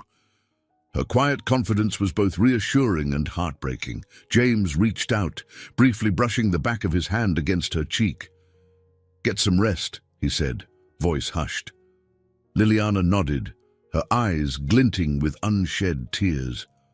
She didn't voice the obvious fear that her health might decline and he wouldn't be there to hold things together. Just before leaving, James found Marcia in the living room, flipping through a medical chart. "If anything changes, anything at all, you call me immediately," he instructed, scribbling down the name of his London hotel and his personal cell number. "Time difference or not, I'll answer." Marcia placed a reassuring hand on his arm. "Liliana's in good hands, Mr. Bennett. You do what you must for your work, and we'll handle things here." He tried to believe her words, yet a swirl of dread persisted in his stomach. Driving back to his penthouse, he mulled over the next few days. Powerful business executives in polished conference rooms, Conrad Blackwell's penetrating stare as they hammered out final terms. James realized that while he might close the deal, an invisible clock would tick in the back of his mind every second he was away from Liliana and Sophie. That night, he tossed and turned, caught in an internal battle. Had he changed enough to truly balance these responsibilities? Or was he simply fooling himself, thinking he could juggle a crucial negotiation while his ex-wife battled cancer and a 4-year-old daughter waited for him to come home? Unable to quell the anxiety, he rose before dawn, dressed in a crisp suit, and boarded the flight, hoping in that fragile dawn light he was making the right decision. Landing in London felt surreal. The bustling Heathrow terminal, with its barrage of announcements and rushing travelers, provided a stark contrast to the quiet hospital corridors he'd left behind. James had reserved a luxury suite at a 5-star hotel, standard procedure for a man of his position, but the grandeur did nothing to ease his mind. Every time he checked his phone, he half expected a message from Marcia or Miss Anderson bearing dire news. Day 1 of negotiations with Conrad Blackwell proved more challenging than expected. Gathered in a sleek conference room on the 40th floor of a modern high-rise, James found himself seated across from a tall, silver-haired gentleman with incisive blue eyes that seemed to appraise every nuance.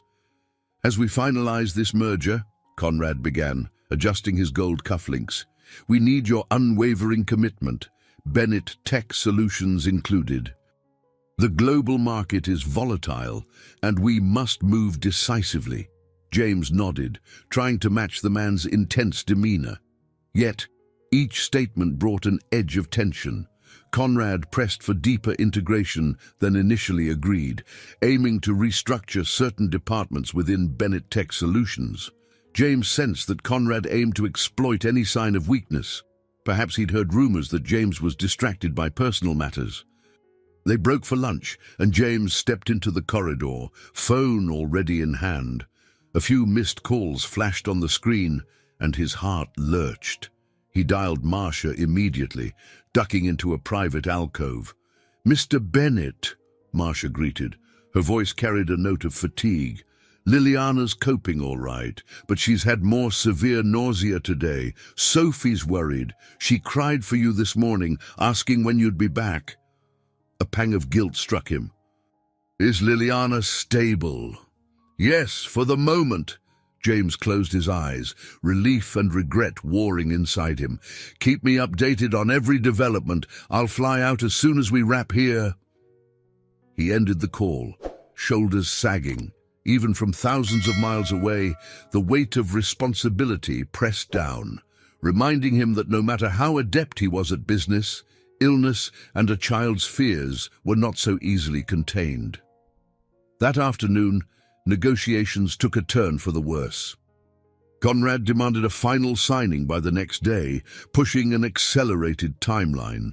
"We can't afford delays," he said. "If you need more time, perhaps this partnership isn't as beneficial as we thought." James's composure nearly cracked. He steeled himself, explaining that he needed at least an extra day to finalize certain points with his board. Conrad's expression hardened. "We expected you to come here with all your board's mandates in hand," Conrad countered. "Is there a reason for the hold-up?" James forced a taut smile. "No reason at all, just standard procedure." But inside he felt battered. The fear of losing the deal clashed brutally with the image of Sophie asking for him at home. By the time he returned to his hotel that evening, he felt worn down to the core. Hunched over a laptop in the suite's living area, he typed frantic emails to Andrew and his board, trying to sort out last-minute legalities before morning arrived. At one point, the phone rang. Marcia again. She spoke in hushed tones. "Liliana's having a rough night, sir. She's extremely weak. I'm considering taking her back to the hospital if her vitals drop any further." James gripped the edge of the desk. "Tell her I'll be home soon, tomorrow if possible. I'd just keep her stable, please." He ended the call feeling helpless. Never had he resented his role as a CEO quite as much as he did in that moment. The walls of the opulent suite seemed to close in. Guilt gnawed at him. He had once prided himself on compartmentalization, on sealing away personal concerns while forging success. Now he realized that approach was failing him. Life refused to be boxed neatly in separate corners. Late that night, he paced the room, mind racing. Sophie needed him. Liliana might need hospitalization. And Conrad Blackwell expected James to finalize a multi-billion-dollar partnership by sunrise. An excruciating dilemma formed. Walk away from the deal, to rush home, or stay just a bit longer, potentially losing precious time if Liliana's condition worsened. Wearily, he sank into the sofa, loosening his tie. If he lost the partnership, the board might lose faith in him altogether. The company could take a massive financial hit. But if he lost Liliana, or if she deteriorated while he was gone, the toll would be immeasurable, and not in dollars and cents. Clenching his jaw, James made a decision he'd never imagined making before. He would do whatever it took to secure the final signature by morning, no matter how long the night. After that, he would be on the next flight back, even if it meant leaving the board to handle any aftermath. Right now, each hour felt like an enemy, ticking away possibilities for Liliana's recovery. As much as he hated playing into Conrad's pressured timeline, returning to New York was all that truly mattered. The following day began with an early breakfast meeting in Conrad Blackwell's executive suite. The morning sky was still tinged with pale gray when James arrived. He forced himself to project composure, a crisp suit and unwavering gaze, hiding the restless night he'd just endured. Conrad eyed him with caution, as though gauging if James was truly up for the final push. "All right, Bennett," he said, tapping a thick contract folder. "We've made our positions clear. Are you prepared to sign on behalf of Bennett Tech Solutions today?" James's response carried a quiet resolve. "Yes, provided you honor the terms we negotiated last night." A tension-laden negotiation ensued. The two men and their respective teams refined contract language, sparred over closing clauses, and hammered out concessions. By midday, the final agreement reached James's laptop for an electronic signature, then Conrad's. The hush in the room as each line was initialed seemed to reverberate with the magnitude of what they were sealing. This merger would reshape James's empire, unlocking new international markets and guaranteeing massive returns for shareholders. Yet, while Conrad's face broke into a triumphant grin at the final handshake, James felt no sense of triumph. He shook the older man's hand firmly, ignoring the flutter of anxiety still lodged in his gut. "I have to get home," he thought. "You did well," Conrad remarked, his tone laced with a hint of admiration. "Despite your distractions, you're a formidable negotiator." James offered a nod, too drained for false pleasantries. "Thank you. Now, if you'll excuse me, I need to catch a flight." He left the conference room with quick strides, instructing his team to handle any remaining formalities. Catherine Park tried to stop him for a final debrief, but he waved her off politely. "Have Andrew loop me in," he said in a tight voice. "I'm done here." Within 2 hours, James was on a plane bound for New York. Tension roiled in his chest the entire flight. He checked his phone obsessively for updates. Spotty internet at 30,000 feet made it maddeningly difficult to stay informed. The moment they landed at JFK, he powered his phone back on, heart pounding. A single text appeared from Marcia. "Vitals stable, but she's admitted again to the hospital." James felt the seats and travelers around him fade into background noise. Liliana was back in the hospital. As the plane taxied to the gate, he hammered out a quick reply, promising to arrive as soon as possible. The only flicker of solace was the word stable. Still, he couldn't banish the mental image of Liliana's pale face. The drive from the airport to the hospital felt interminable. Each red light drove him to white-knuckled impatience. By the time he arrived at the emergency entrance, night had fallen. He raced inside, scanning for any sign of Marcia or Miss Anderson. A nurse finally directed him to Liliana's room. There, he found Miss Anderson sitting in a stiff plastic chair, reading to Sophie in hushed tones. Sophie clutched her bunny, eyes wet with tears. The child turned at the sound of footsteps, and seeing James, she stood, face crumpling in a fresh wave of emotion. "Where were you?" Sophie asked, her voice trembling. "Mommy was so sick." James felt the sting of guilt like a punch. He crouched down and gathered her into a gentle hug. "I'm sorry, I had to go away for work, but I'm here now." Sophie's arms clung to his shoulders, and he sensed the depth of her fear. "Ms. Anderson quietly patted the girl's back, her own eyes reflecting sympathy. "She was brave," Mrs. Anderson murmured, "but it's been a rough day." Liliana was vomiting so much she became dehydrated again. James forced himself to stand, crossing the room to the bed where Liliana lay. She looked frail, eyes half-lidded, an IV in her arm. The rhythmic beep of a heart monitor punctuated the silence. Her eyelids fluttered open at his approach. "You're here," she whispered, voice raspy. He drew closer, forcing a smile. "I got the deal done, and I came straight back. How are you feeling?" Her breath came slow and shallow. "Like I've been run over by a truck," she admitted, attempting a weak grin. "But they gave me meds to stop the nausea." A rush of conflicting emotions washed over James. Relief that she was stable, remorse that he'd left in the first place, and a swirl of fatigue from the relentless pressure he'd been under. He slipped his hand into hers. "I'm sorry I wasn't here," he said softly. "It's okay," she replied, though her eyes glimmered with the sadness of someone who'd felt alone when she needed comfort most. At least Sophie was here. Ms. Anderson, too. He nodded, guilt stabbing deeper. He'd achieved a milestone for his company, but at the cost of leaving Liliana in her darkest hour. Kneeling by her bed, he pressed his forehead briefly against the back of her hand, feeling the coolness of her skin. For a moment, the victory of signing a historic merger felt hollow. What was another $1 billion compared to the weight of Liliana's pain and Sophie's tears? He remembered Conrad's approving handshake, the adrenaline of sealing the deal. Now none of that could match the simple act of being present for someone he loved.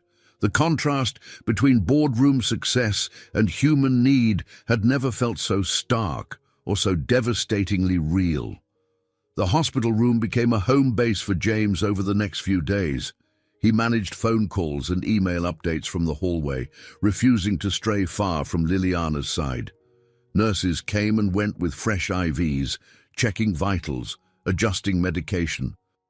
Sophie spent her hours drawing pictures on a small table set up near the bed, alternating between crayons and worried glances at her mother.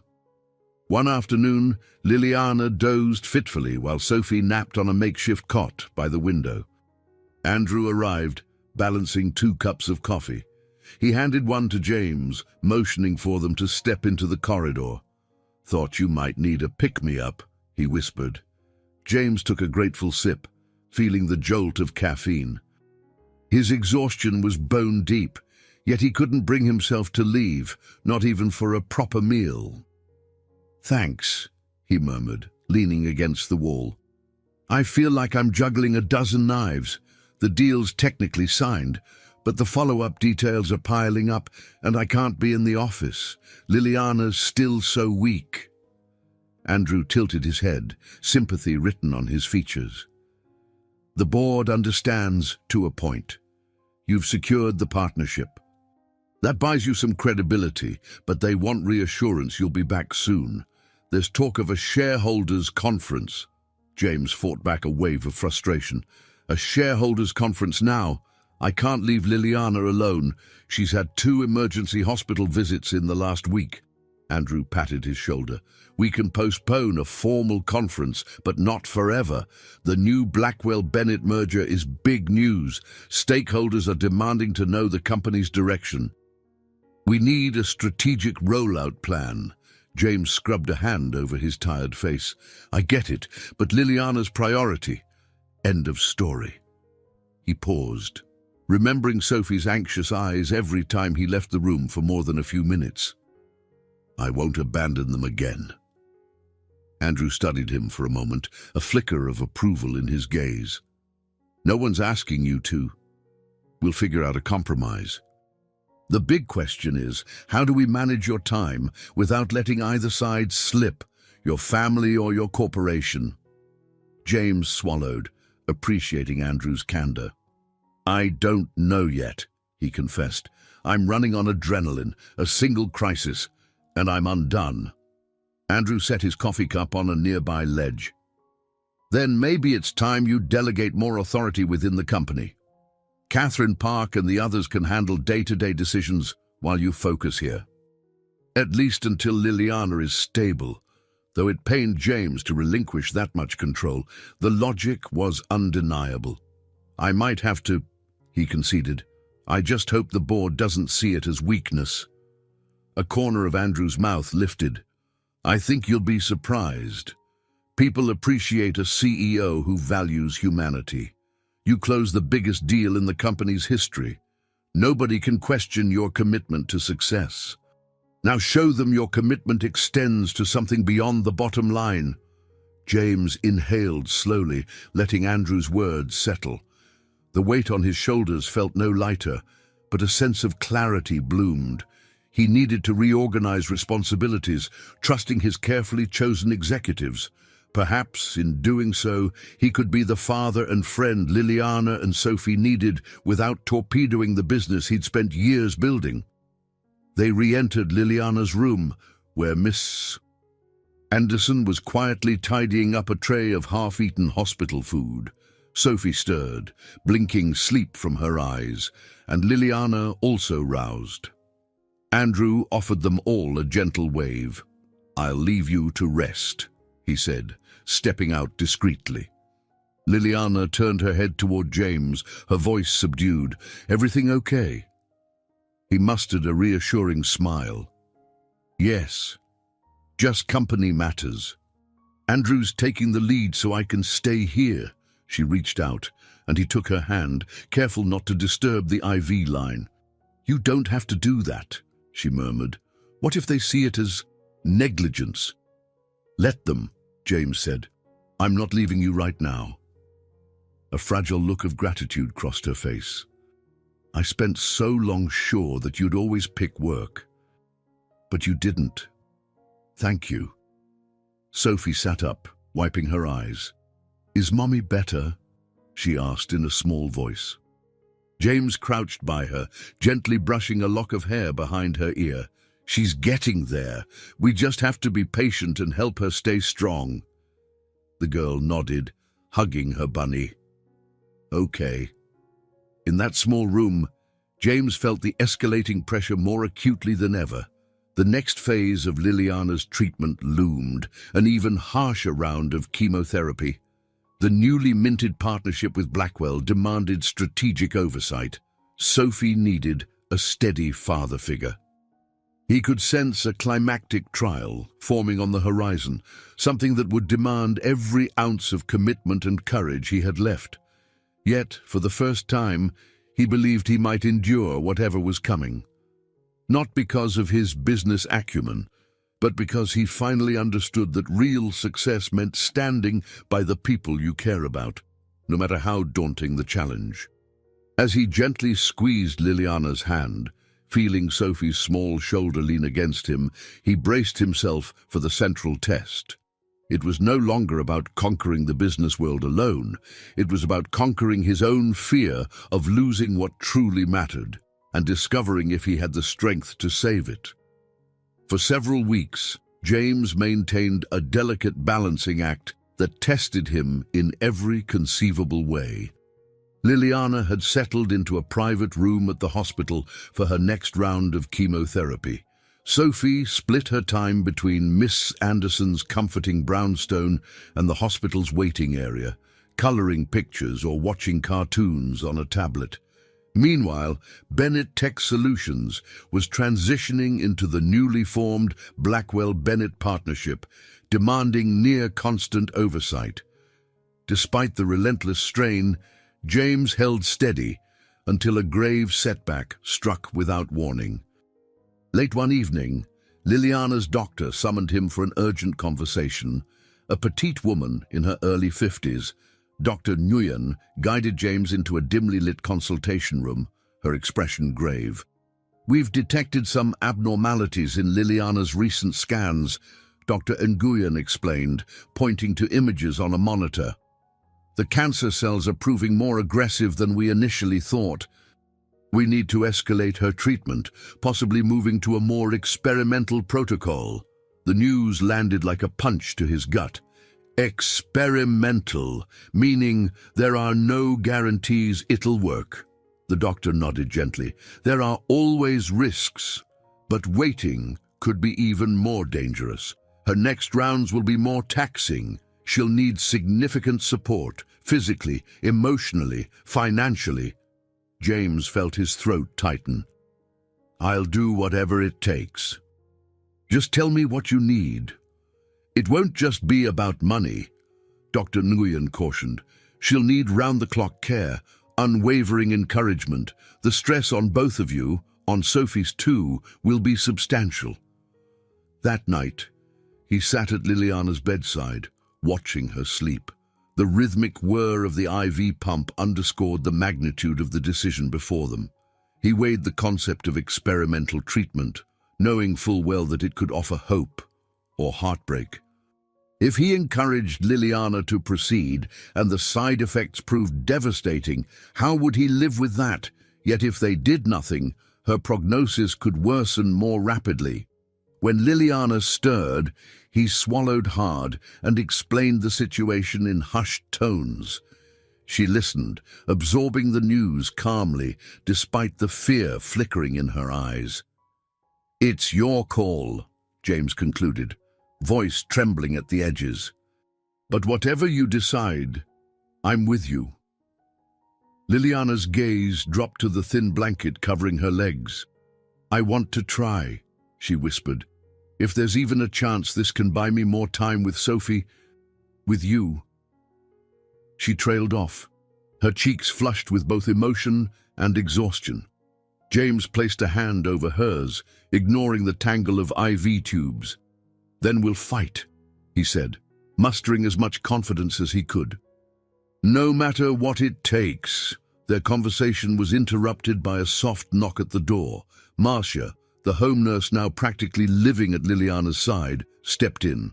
She carried a small teddy bear that Sophie had dropped off earlier, its stuffed arms outstretched in a perpetual hug. "She wanted to make sure her mom had this," Marcia said gently, setting the bear on the bed. Liliana's eyes misted over. "She's so worried." James looked from the teddy bear to Liliana's face, sorrow slicing through him. "She's a brave kid," he murmured, "but she needs you, Lil." A wave of vulnerability passed between them. For the first time since their divorce, they let the walls fall away. James reached out, cupping Liliana's chin tenderly. He saw the traces of the vibrant woman he once loved, now tempered by suffering. And in her eyes, he recognized a profound resolve. She wasn't ready to give up, not on life, and not on this budding second chance between them. Stepping out into the corridor, James braced himself for a different confrontation. He dialed Andrew to confirm the next steps in the Blackwell-Bennett transition. In a measured tone, James laid out his position. "I'm shifting more day-to-day oversight to Catherine Park and the other board members. Liliana's treatment escalates tomorrow. I won't be in the office for a while." Andrew's reply carried a subdued mix of concern and approval. "We'll manage, James. Just do what you have to do." Hanging up, James felt a surge of contradictory emotions: fear, guilt, and fierce determination. If the supreme ordeal was truly upon them, he would face it head-on. For all his corporate mastery, this was a battle that demanded more than any business strategy. Love, hope, and a willingness to share Liliana's burden would be his only weapons. He returned to the room, heart pounding, finding Liliana awake and reaching for the teddy bear. He eased onto the bed's edge, taking her hand once more. "Whatever happens," he whispered, "we face it together." And in her tired smile, he saw quiet acceptance of the war they were about to wage, a war with no guarantee of victory, but the highest stakes he had ever known. The following day brought a flurry of activity. Doctors, nurses, and specialists converged to discuss Liliana's new treatment protocol. James observed from a corner of the room, feeling both helpless and determined.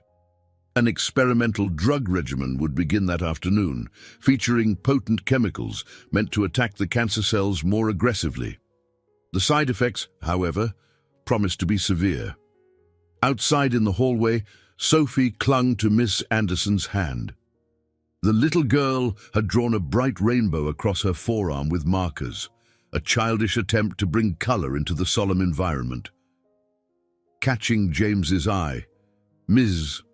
Anderson guided Sophie over, sensing he might need a comforting presence. "Is Mommy going to be okay?" Sophie asked quietly, wide green eyes brimming with tears she tried to hold back. Kneeling down, James gently stroked her hair. "We're doing everything we can, sweetie. She's got the best doctors." He glanced up at Miss Anderson, who offered a firm nod of encouragement. Yet, as soon as Sophie returned to a nearby waiting area, James retreated to a window overlooking the hospital courtyard. His reflection stared back, pale and drawn. an unfamiliar version of himself. He thought about the unstoppable magnate he'd been not so long ago, a man who rarely yielded to sentiment. Now, love and vulnerability had pried him open, forcing him to confront a world he couldn't control. Andrew arrived shortly after, carrying a folder stuffed with financial projections. They found a secluded bench near an elevator bank, away from the constant beeping of monitors. Andrew sighed, running a hand through his thinning hair. The board is anxious, but supportive. For now, they recognize your personal circumstances. James nodded, glancing at the folder. Any updates on the Blackwell deal fallout? The merger is still moving ahead, but there's a catch. Blackwell Industries wants immediate structural changes in your management teams, faster than we anticipated. They claim that since you're, well, distracted, your team needs to step up. Catherine Park is the top candidate for interim leadership. Despite everything happening with Liliana, James felt a flash of tension. They're trying to force my hand. Andrew held his gaze. They see an opening. Doesn't mean they'll oust you, but they want more control during your absence. It's the price they're naming. James expelled a slow breath, staring at the stark hospital walls. He wondered if he cared as much as he once did. On one hand, giving up even partial control of Bennett Tech Solutions had once been an unthinkable betrayal of his ambition. On the other, none of those ambitions seemed to matter more than the potential loss of Liliana. He rubbed his forehead, a dull ache forming. "All right," he said at length. "Tell them I'll agree to an interim arrangement. Catherine can handle operations. I'm staying with Liliana." Andrew's eyes flickered with concern. "That's a big concession. Are you sure?" James nodded firmly. "I am. I won't split my focus right now." The two men sat in silence for a moment, the hum of hospital machinery reverberating in the distance. Then Andrew shifted closer, voice low.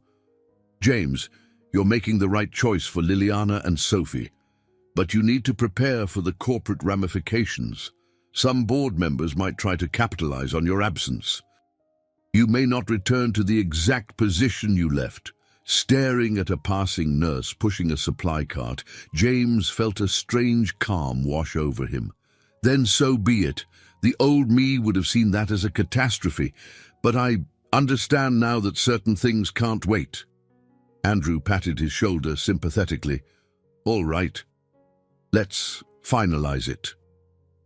When Andrew departed, James lingered on the bench, letting the swirl of hospital life drift around him.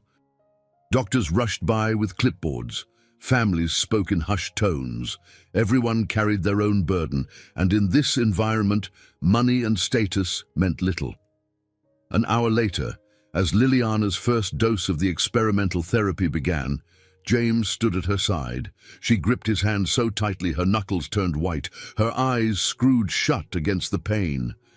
The beep of the IV pump sounded sinister, each drip injecting an uncertain future into her veins. "This is just the start," she groaned, turning her face into the pillow. He leaned down, pressing a gentle kiss to her temple. "I know. We'll take it minute by minute." Her labored breathing hitched as nausea washed over her. James urged a nurse to bring another basin, the reality of the side effects already sinking in. Whatever sacrifices he had made, his authority at Bennett Tech, his unflinching corporate persona, felt trivial in the face of her anguish. "You're not alone," he whispered, feeling her tremble under his touch. "I'm here." As the treatment coursed through Liliana's body, James understood that they were paying a steep price for every chance at survival. His career ambitions stood in limbo, and Liliana's physical and emotional reserves were pushed to the edge, but neither relinquished hope. The cost, though daunting, was one they had chosen to bear, together.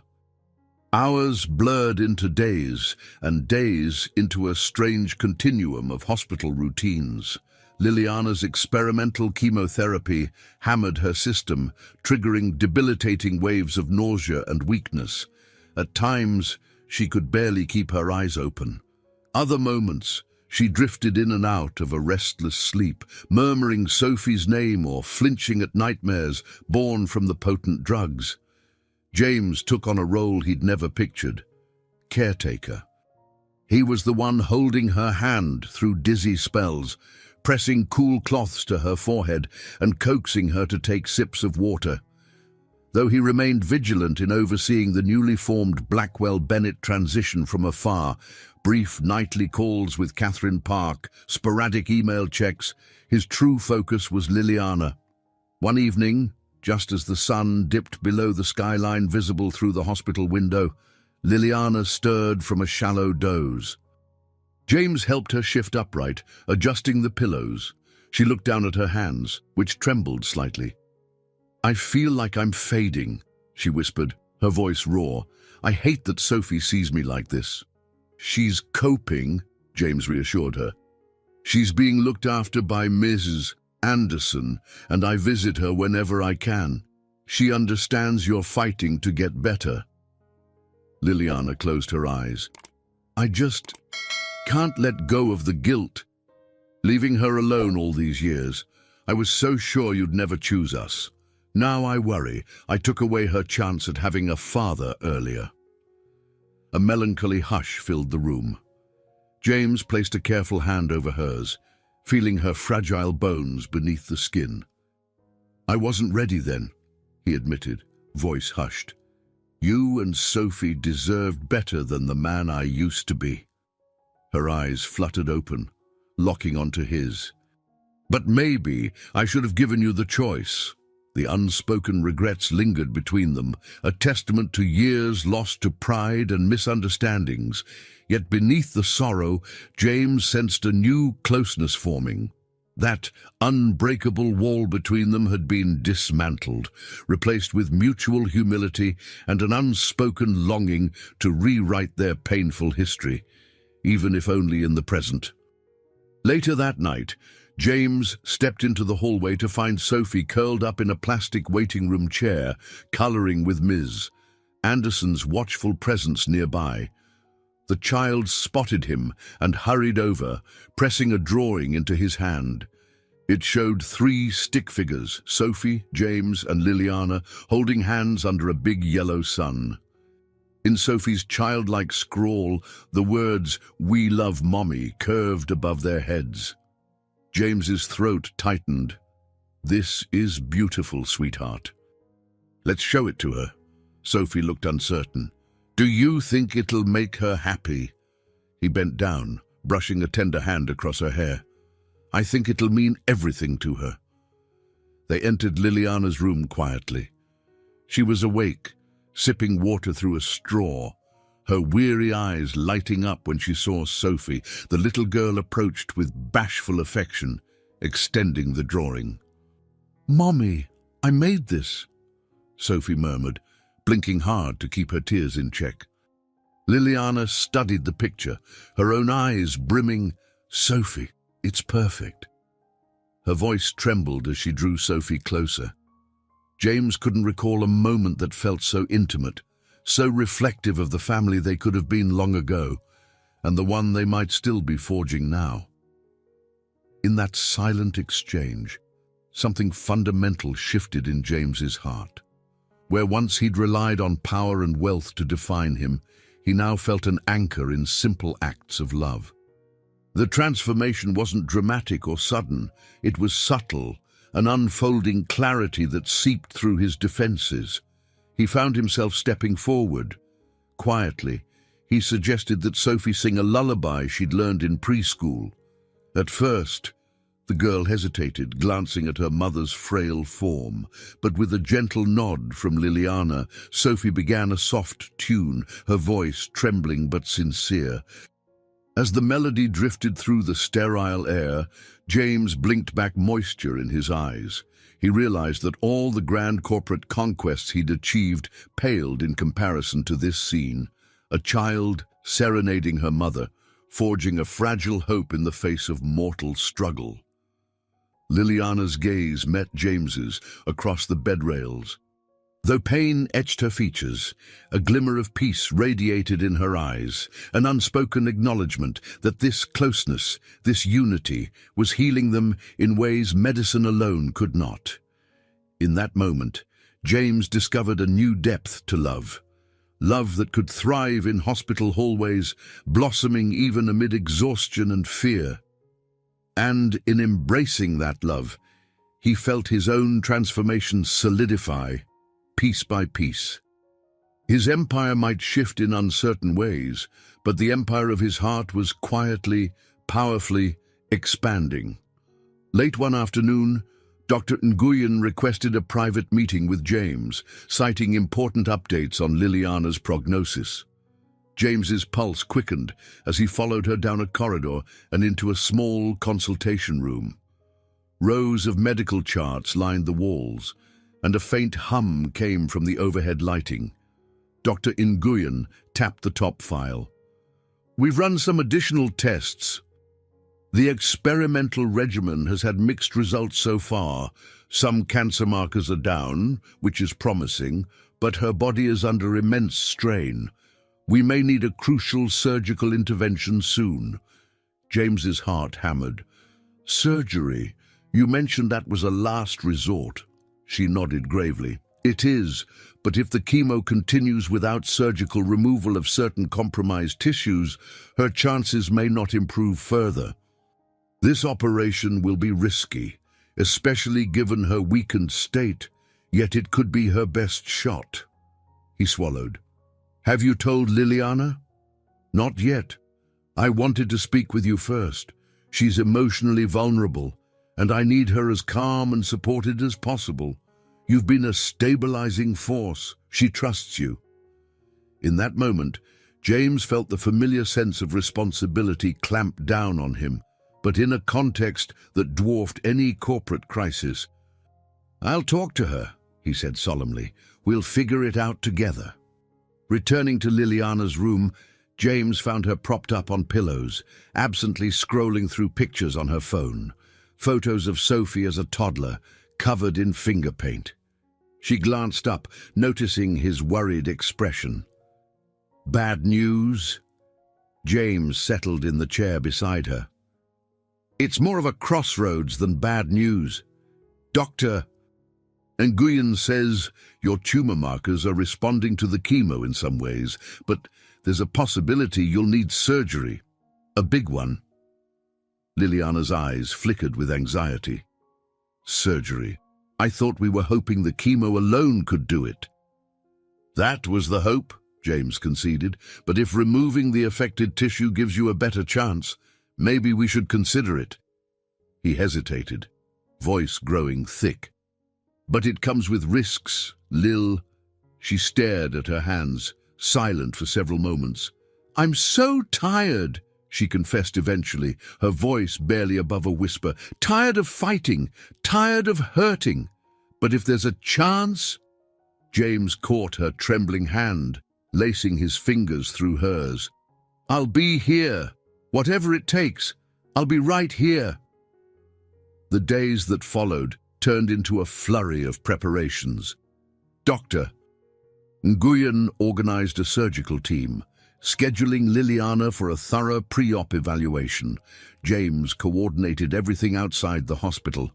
He placed Mrs. Anderson on standby to watch Sophie around the clock, ensured Marcia would remain at Liliana's side, and delegated further corporate duties to Catherine and the board.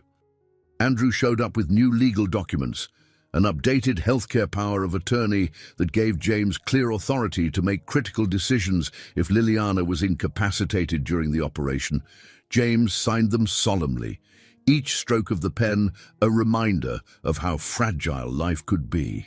The night before the surgery, Liliana's nerves flared. She lay in bed, IV lines snaking around her arms, while James massaged her shoulders in gentle, circular motions. "I'm sorry," she said suddenly, voice choking with emotion. He paused. "What do you mean?" Her eyes glistened.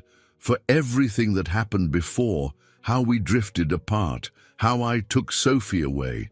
I never intended to hurt you so deeply. I was angry, and I thought you didn't care, but you did in your own way, even if it wasn't the way I needed." James felt tears threaten at the corners of his eyes. "I was too consumed by work. I should have shown you I cared. Maybe we could have avoided so much pain." She reached up, brushing her palm against his cheek, where stubble hinted at sleepless nights. "We can't change the past, but maybe we can shape what comes next." Bending down, James pressed his forehead to hers, inhaling the quiet intimacy of the moment. Gone were the days of grand gestures or romantic illusions. All that remained was a raw, powerful bond forged in crisis. "We'll shape it together," he whispered. Their conversation gave way to silence as the gravity of the impending surgery settled over them. Outside the window, the city lights glimmered like distant stars, echoing a sense of fragile hope. James helped Liliana into a more comfortable position, then sat watch at her bedside, refusing to leave her alone. With morning closing in, both of them drifted into a restless doze. Tomorrow's operation loomed as the final test of their resilience, the supreme ordeal that would either break them or grant them a fighting chance at a future they'd only dared to imagine in quiet moments. And James, for all his worldly success, found that he had never been more terrified or more ready to protect the woman he loved. Dawn arrived in a pale wash of light that crept through the hospital windows. Nurses began their rounds, adjusting IV drips and distributing medication trays. Liliana's surgery was scheduled for mid-morning, and a heavy hush settled over her room. Sophie was with Ms. Anderson down the hall, coloring another picture as she waited. James stood at Liliana's side, the antiseptic scent of the hospital now so familiar it no longer registered. Her face looked calm, yet resolute. She wore a thin hospital gown, her dark hair tied back in a low ponytail. Traces of fear lingered in her eyes, but she forced a brave smile when she met his gaze. A surgical resident arrived, pushing a gurney. "We'll transport you to the OR in a few minutes," she said, offering a sympathetic glance. "The anesthesiologist will meet you there." Liliana glanced at James, her voice trembling. "Stay with me until they take me in." He took her hand, swallowing a lump in his throat. "I'm not going anywhere." They rolled Liliana through the corridors, fluorescent lights streaking overhead like a tunnel. The operating room's heavy double doors finally loomed into view. Here, James had to pause. Family members weren't allowed beyond this point. An OR nurse approached, gently positioning Liliana's bed for transfer. Leaning down, James pressed a soft kiss to Liliana's forehead. "I'll be right here when you get out," he whispered, tears brimming in his eyes. She reached up, cupping his cheek for a brief moment. "No matter what happens," she managed, "thank you for coming back to us." Her words struck him like a tidal wave. He clenched her hand one last time, then let the nurse guide her away. As she disappeared through the swinging doors, James felt time itself halt, his heart pounding in the vacuum left behind. A waiting room down the hall offered plastic chairs and a TV broadcasting daytime talk shows. He barely noticed them. Andrew arrived soon after, suit jacket slung over one arm, carrying coffee in a paper cup. He handed the cup to James, who accepted it mechanically, not sure if he'd even sip it. "How long do they expect the surgery to last?" Andrew asked in a low tone, settling into the chair beside him. 3, maybe 4 hours, if there are no complications," James replied, eyes glued to the swinging doors.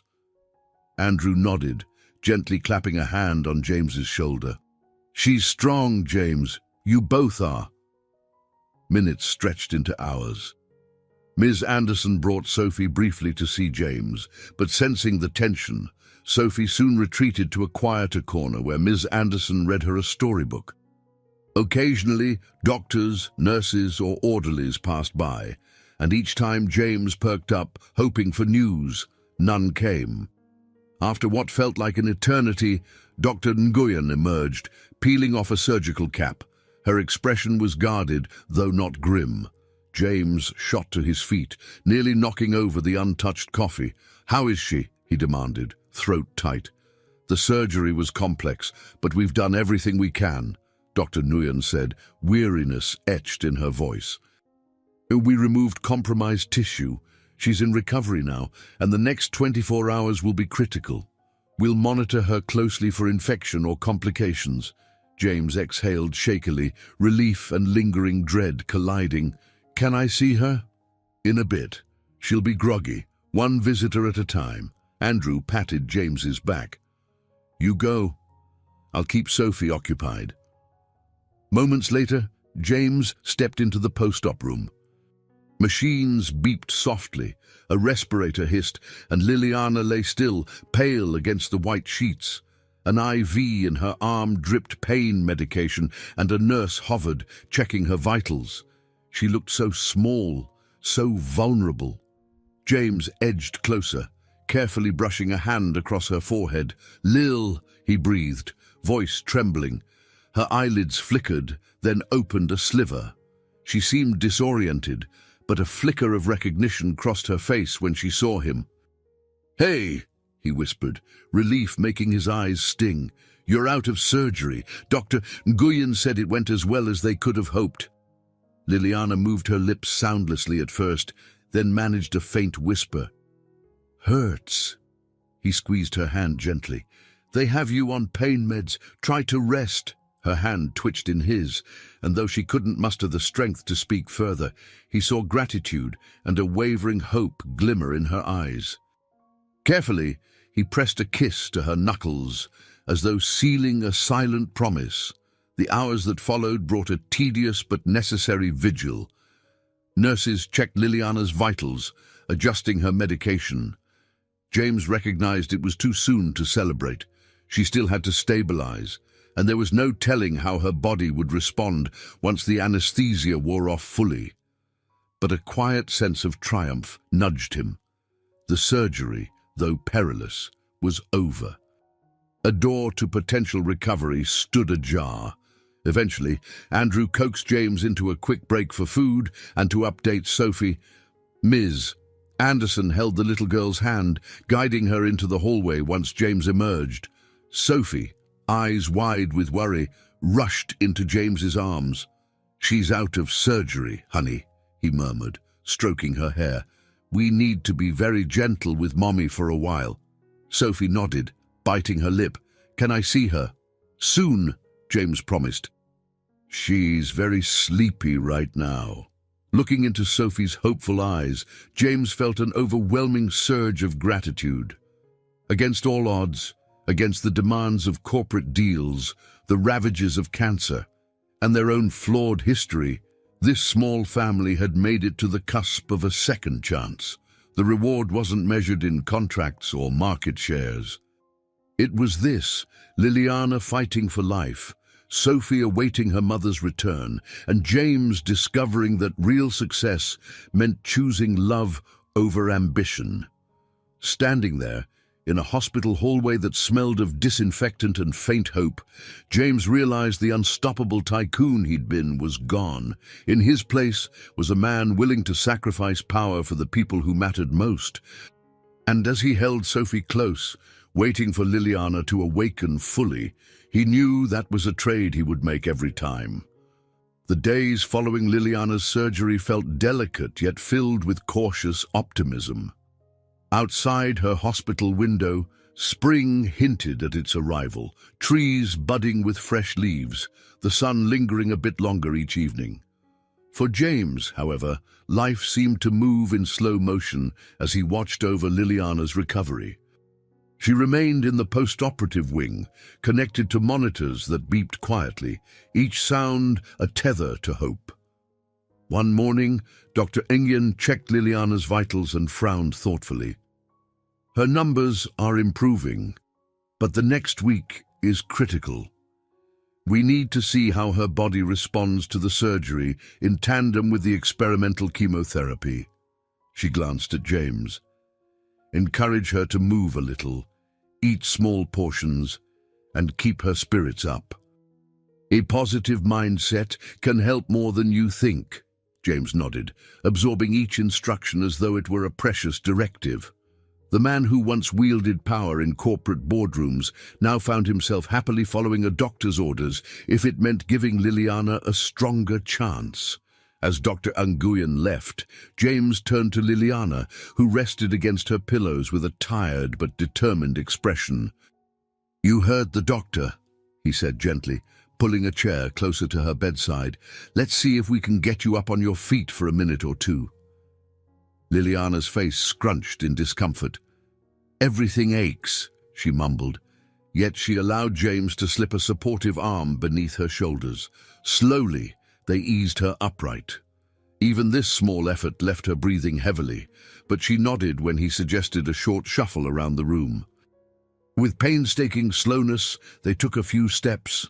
Liliana leaned on James and an IV pole, her hospital gown billowing around her slender frame. Though each movement was a battle, something quiet and triumphant glimmered in her eyes. After one lap around the room, she sank back onto the mattress, perspiration beading her forehead. "You did great," James said softly, handing her a small cup of water. In that moment, he realized how monumental each small victory was, how it united them in a way no grand gesture ever could. Soon after, Sophie arrived, led by Miss Anderson.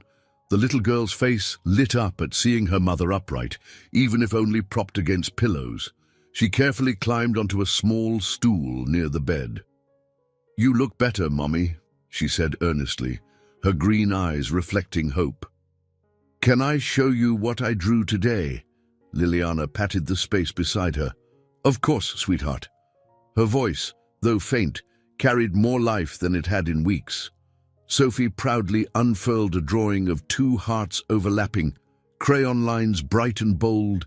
Inside one heart was Liliana's name, and inside the other, James's name. Sophie had traced both hearts in green crayon, reminiscent of James's eyes, and outlined them in a swirl of red for Liliana's favorite color. "It means we go together," Sophie explained, "like a family." She glanced at James, cheeks coloring. "Is that okay?" A lump formed in James's throat. He cleared it gently. "Yes, that's more than okay." His voice trembled, but the warmth radiating in his chest felt undeniable. Somewhere along this arduous journey, they'd formed bonds deeper than DNA or old grudges. They'd become something akin to a real family. Observing the tender exchange, Mrs. Anderson smiled. "Liliana, it's a relief to see you improving. You've come a long way." Liliana pressed a hand to her chest, inhaling carefully. "I'm not out of the woods yet. But yes, I feel a little stronger each day." She turned her gaze to James. "Thank you for staying." James met her eyes, remembering all the times he'd failed to do so in the past. "I won't pretend I don't have regrets," he said quietly, mindful that Sophie listened, "but at least now I can try to do things right." The rest of the day passed in a comforting haze of small milestones. Liliana managed a few bites of solid food. Sophie's laughter filled the sterile air, and Mrs. Anderson regaled them with cheerful stories about her own grandchildren. A few calls buzzed on James's phone, Catherine Park with updates on the merger, and Andrew checking in on legal affairs. But for the most part, James managed to keep the world's demands at bay.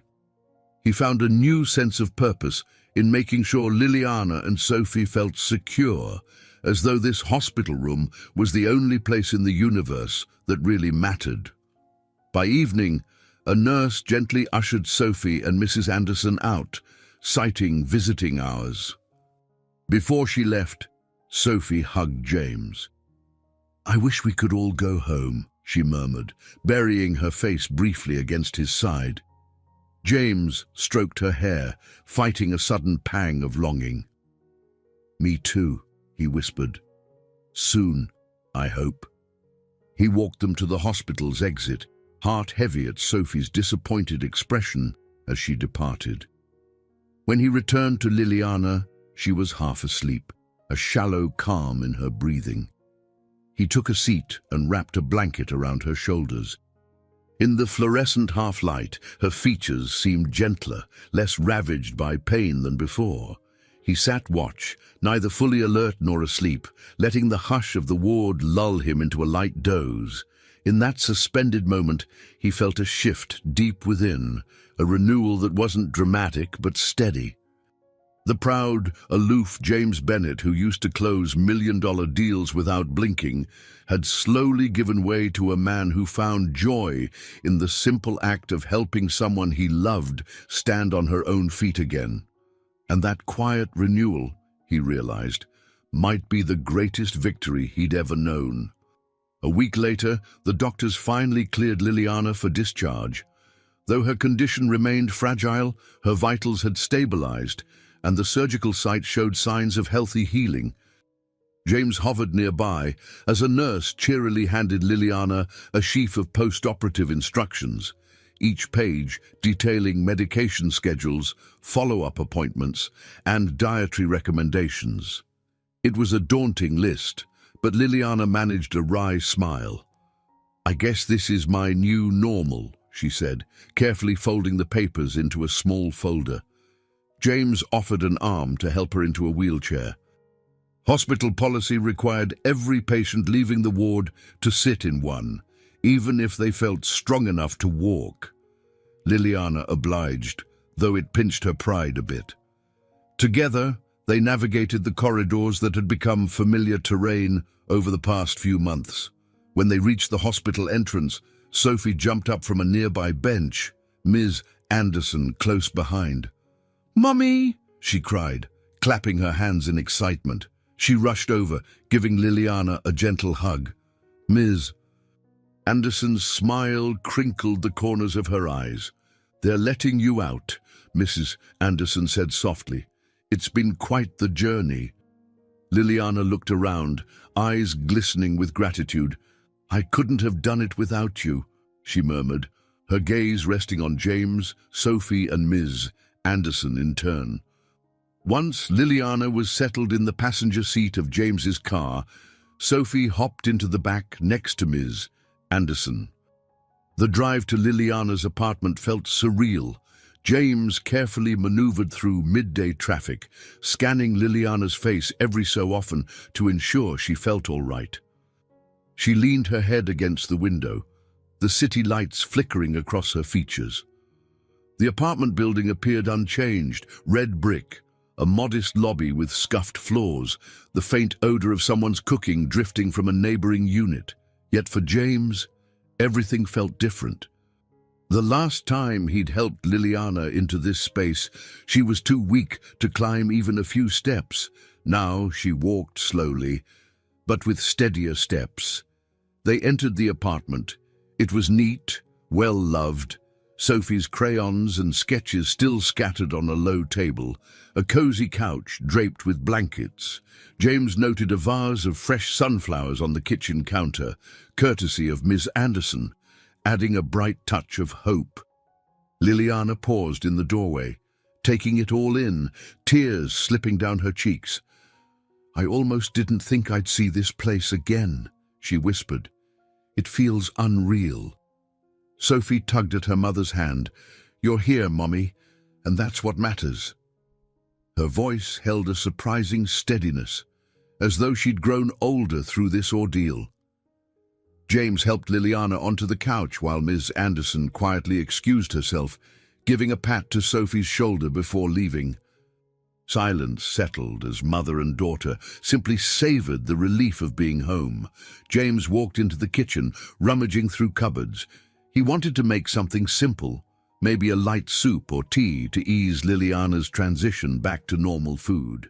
He found a box of herbal tea, putting water on to boil. Moments later, Liliana's soft voice drifted in from the living room. "James? Could you come here?" He poked his head around the corner, noticing Sophie in Liliana's lap, her little arms curled around her mother in a gentle embrace. "What do you need?" he asked gently. Liliana gave a faint smile. "Just you," she said, nodding for him to join them on the couch.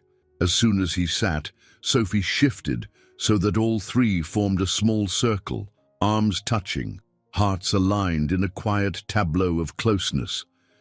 They stayed like that for a while, no words needed. Eventually, Sophie wriggled free, bounding over to her coloring materials. James cleared his throat, glancing at Liliana. "How are you really feeling?" "Exhausted, but thankful," she replied, brushing her hair back with a shaky hand. There's so much to figure out. We've spent weeks in crisis mode, but now, I guess we just take it day by day." A ghost of a smile tugged at James's lips. "That seems to be our new motto." She studied him, eyes full of quiet contemplation. "What about your company? The partnership with Blackwell? You can't ignore it forever." He exhaled, recalling the pressure cooker environment he'd left behind. "I'll address it, but Catherine Park and Andrew are handling the operational load. We have a shareholder conference soon. I'll attend, but not until I know you're stable." Liliana reached for his hand, giving it a small squeeze. "I appreciate everything you've sacrificed, but I want you to find a balance. Be the man who cares for his family without losing what he's worked for. That's possible, James." He felt an unexpected warmth at her words. "I'm still learning what that balance looks like, but I'm determined to try." In the kitchen, the kettle whistled, an everyday reminder that life could still be normal in small ways. As James rose to pour the tea, he glanced back at Liliana and Sophie, heart swelling with gratitude. In this changed world, he realized, their presence and well-being were his greatest measures of success. And for the first time, the concept of coming home felt profoundly real. A few days later, James prepared to face the board of directors at Bennett Tech Solutions. The meeting would take place in a hybrid format, a handful of board members in the Manhattan headquarters, others dialing in via video conference. The lingering question, could James Bennett fully resume leadership, and on what terms, given his ongoing personal responsibilities? Before leaving Liliana's apartment, he checked on her. She rested on the couch, a plush throw over her legs, thumbing through an art book she'd once loved. Though her posture still conveyed fatigue, a new spark glowed in her eyes, like an ember fighting to reignite. Sophie was in preschool, providing a lull in the day's routine. "Sure you'll be okay while I'm gone?" James asked, adjusting his jacket collar. Liliana gave him a soft smile. "I'll be fine. Mrs. Anderson will drop by later, and I've got everything I need here." She lifted the art book. "Maybe I'll even try some light sketching, if I feel up to it." The simple promise of creativity made James's chest tighten with emotion. He bent to kiss her cheek. "That sounds perfect." The drive to Bennett Tech Solutions felt oddly nostalgic. The sleek, mirrored high-rise towered against the city skyline, a testament to James's once unwavering pursuit of success. He stepped through the gleaming lobby, old routines flickering in his mind. Yet as he rode the elevator up, he sensed he wasn't the same man who'd strode these halls months ago. Andrew greeted him at the entrance to the boardroom, wearing a rare grin. "Good to see you back," he said, adjusting his tie. "Though I know your heart's still with Liliana and Sophie." James offered a small nod, bracing himself. "Let's get this done." Inside, familiar faces turned to regard him. Catherine Park, a couple of newer board members, and a screen displaying the remote participants. Catherine welcomed James to the table. "Mr. Bennett, I'm glad you could join us. We've prepared a comprehensive overview of the merger's status and your potential role moving forward." Though the conversation began in stiff, formal tones, James noticed subtle shifts among the board. Their questions acknowledged his personal struggles not with critique, but with a tempered respect. Catherine laid out slides showing growth projections, integration steps, and how the new entity, Blackwell Bennett, needed strong leadership. In the final slide, she turned to James. We propose a co-leadership model, she said. You, along with me or another appointed executive, to share responsibilities. We recognize your need for flexibility at this time. James leaned forward, elbows on the table. And this arrangement, would it limit my authority? Catherine pressed her lips together. It would modify your responsibilities in the short term. You'd focus on strategic vision and high-level negotiations, while day-to-day operations would remain with a CEO proxy. This helps maintain company stability and gives you space to address personal needs. He glanced at Andrew, who offered a subtle nod of reassurance. James took a moment to weigh the proposal. Not long ago, the mere suggestion of sharing power would have stung his ego, but now, after nearly losing Liliana and discovering the importance of being present for Sophie, everything had changed. I accept, James finally said, voice steady. For the time being, co-leadership is the right path. I can't commit to the old schedule, and I won't sacrifice my family's well-being just to keep full control. If this is a workable solution, I'm in. Catherine exhaled as if she'd been holding her breath. Relief flickered across several faces. Then let's finalize the details over the next few weeks. The rest of the meeting flowed more easily, with questions about timelines, synergy targets, and investor communications. James contributed with measured input, bridging his knowledge of the company's culture with a new willingness to trust others. When the final agenda point wrapped, the board members logged off or stepped out, leaving James and Andrew alone. Andrew placed a hand on James's shoulder. That was a solid move. By compromising, you're showing true leadership. James's gaze fell to the polished conference table. I used to think leadership meant having the loudest voice, the final say. But I see now it can also mean enabling others, trusting them. Andrew smiled. Then maybe your personal journey has become the company's gain. As James stepped back into the hallway, memories rushed him. The late nights spent finalizing mergers, the tense phone calls with Liliana before their divorce, the searing ambition that once consumed him. Now those echoes felt distant, overshadowed by a quieter sense of purpose. He no longer chased success merely for its own sake. Instead, he sought it as a means to support and protect the people he loved. Later that afternoon, he returned to Liliana's apartment. She still lay curled on the couch, but this time a sketchpad rested on her lap, faint charcoal lines depicting blossoming flowers. James's heart lightened at the sight. "Welcome home," she said, glancing up with a gentle smile. He bent to kiss her forehead, setting aside his briefcase. "I'm thinking about the future," he murmured.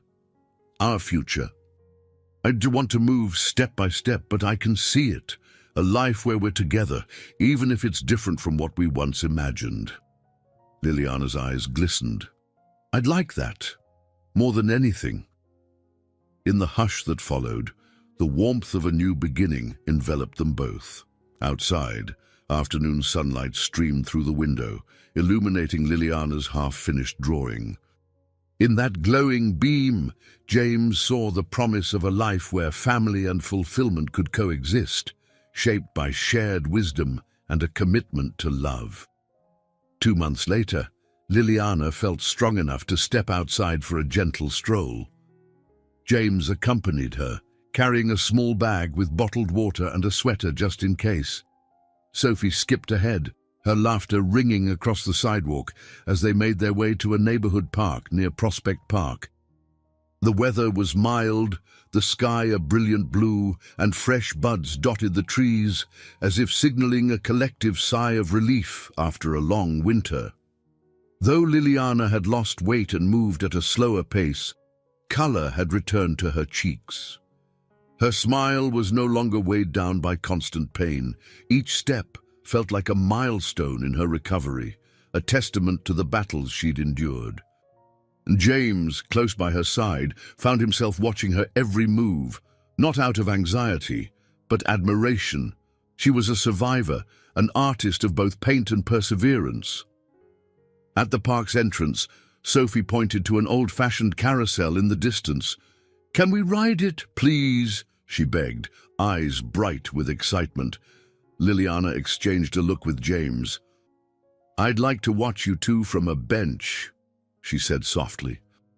"I'm not quite up for spinning around just yet."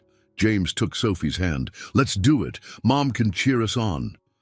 They rode side by side, Sophie gripping a carved wooden horse, James choosing the one behind her. As the carousel turned to a whimsical tune, James found himself grinning, the moment pure and unburdened. Sophie's laughter echoed, reminding him how precious these everyday joys had become. With every revolution, he felt a weight lift, replaced by gratitude that this child, once unknown to him, was now woven into his world. Afterward, they returned to Liliana, who sat on a green-painted bench. Soft sunbeams caught in her hair, giving it a warm sheen. Sophie clambered onto the bench beside her mother, recounting every detail of the ride with animated gestures. Liliana listened intently, occasionally brushing a stray hair from Sophie's forehead. The sight of them together stirred an ache of fulfillment in James's chest, an ache he'd never known before. They wandered through the park a bit more, eventually finding a shaded area to sit on the grass. Ms. Anderson appeared. She'd promised to meet them, carrying a small picnic basket with sandwiches and fruit. As they all settled onto the ground, a sense of closeness enveloped them. Ms. Anderson busied herself handing out paper napkins, while Sophie rummaged through the basket for cookies. Liliana leaned against James, taking a moment to catch her breath. "Do you remember," she began, voice tinged with memory, "how you once insisted you hated parks? You said nature bored you because deals got made in boardrooms." James let out a rueful laugh. "I've been known to say a lot of foolish things." She brushed a hand over his, lacing their fingers.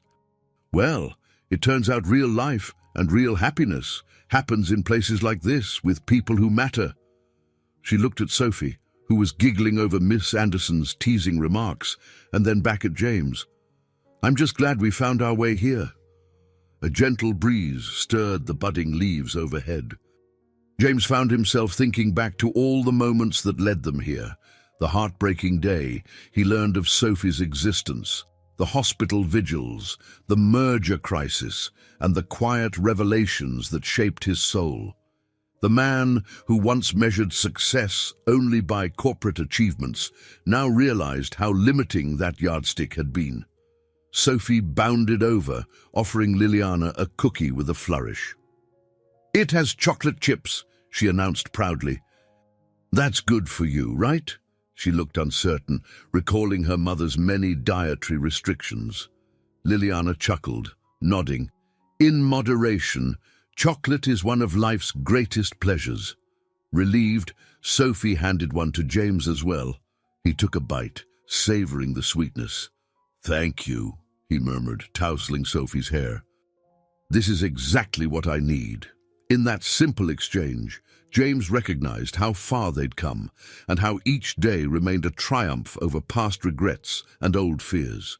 Reaching out to Ms. Anderson, he gave her a grateful smile. "I'm not sure we'll ever repay your kindness." She waved a dismissive hand. "I didn't do anything extraordinary. I just loved that little girl, and I saw how much Liliana needed support." "And you," she added, fixing him with a knowing look, "were searching for something bigger than your bank balance, whether you realized it or not." For a moment, James couldn't speak. He merely nodded. Eventually, he cleared his throat. "I guess I found it." Afternoon drifted into early evening, the sky turning a gentle lavender.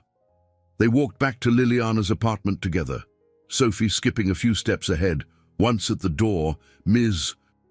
Anderson parted ways, leaving James, Liliana, and Sophie standing in a warm hush. The hallway's overhead light flickered softly. Sophie let out a contented sigh. "This was the best day," she declared, hugging her stuffed bunny. Mommy's better. We went to the park and we're all together. Liliana looked at James, emotion bright in her eyes. She's right. He nodded, keys jingling in his hand. Yeah, he agreed quietly, voice thick with gratitude. It really is the best day. In that shared moment, at the threshold of a home made brighter by love rather than luxury, they found the ending of one story and the promise of countless new ones. A story of second chances, of a man learning that true wealth is measured in laughter and closeness, and a woman discovering the strength to trust again. And so they entered, hearts brimming, to build a future that might not be perfect but would be real, hopeful, and deeply, poignantly theirs. I hope you enjoyed today's story. Subscribe to the channel so you don't miss more stories like this. Leave a like and comment below what you thought of the story. See you in the next video.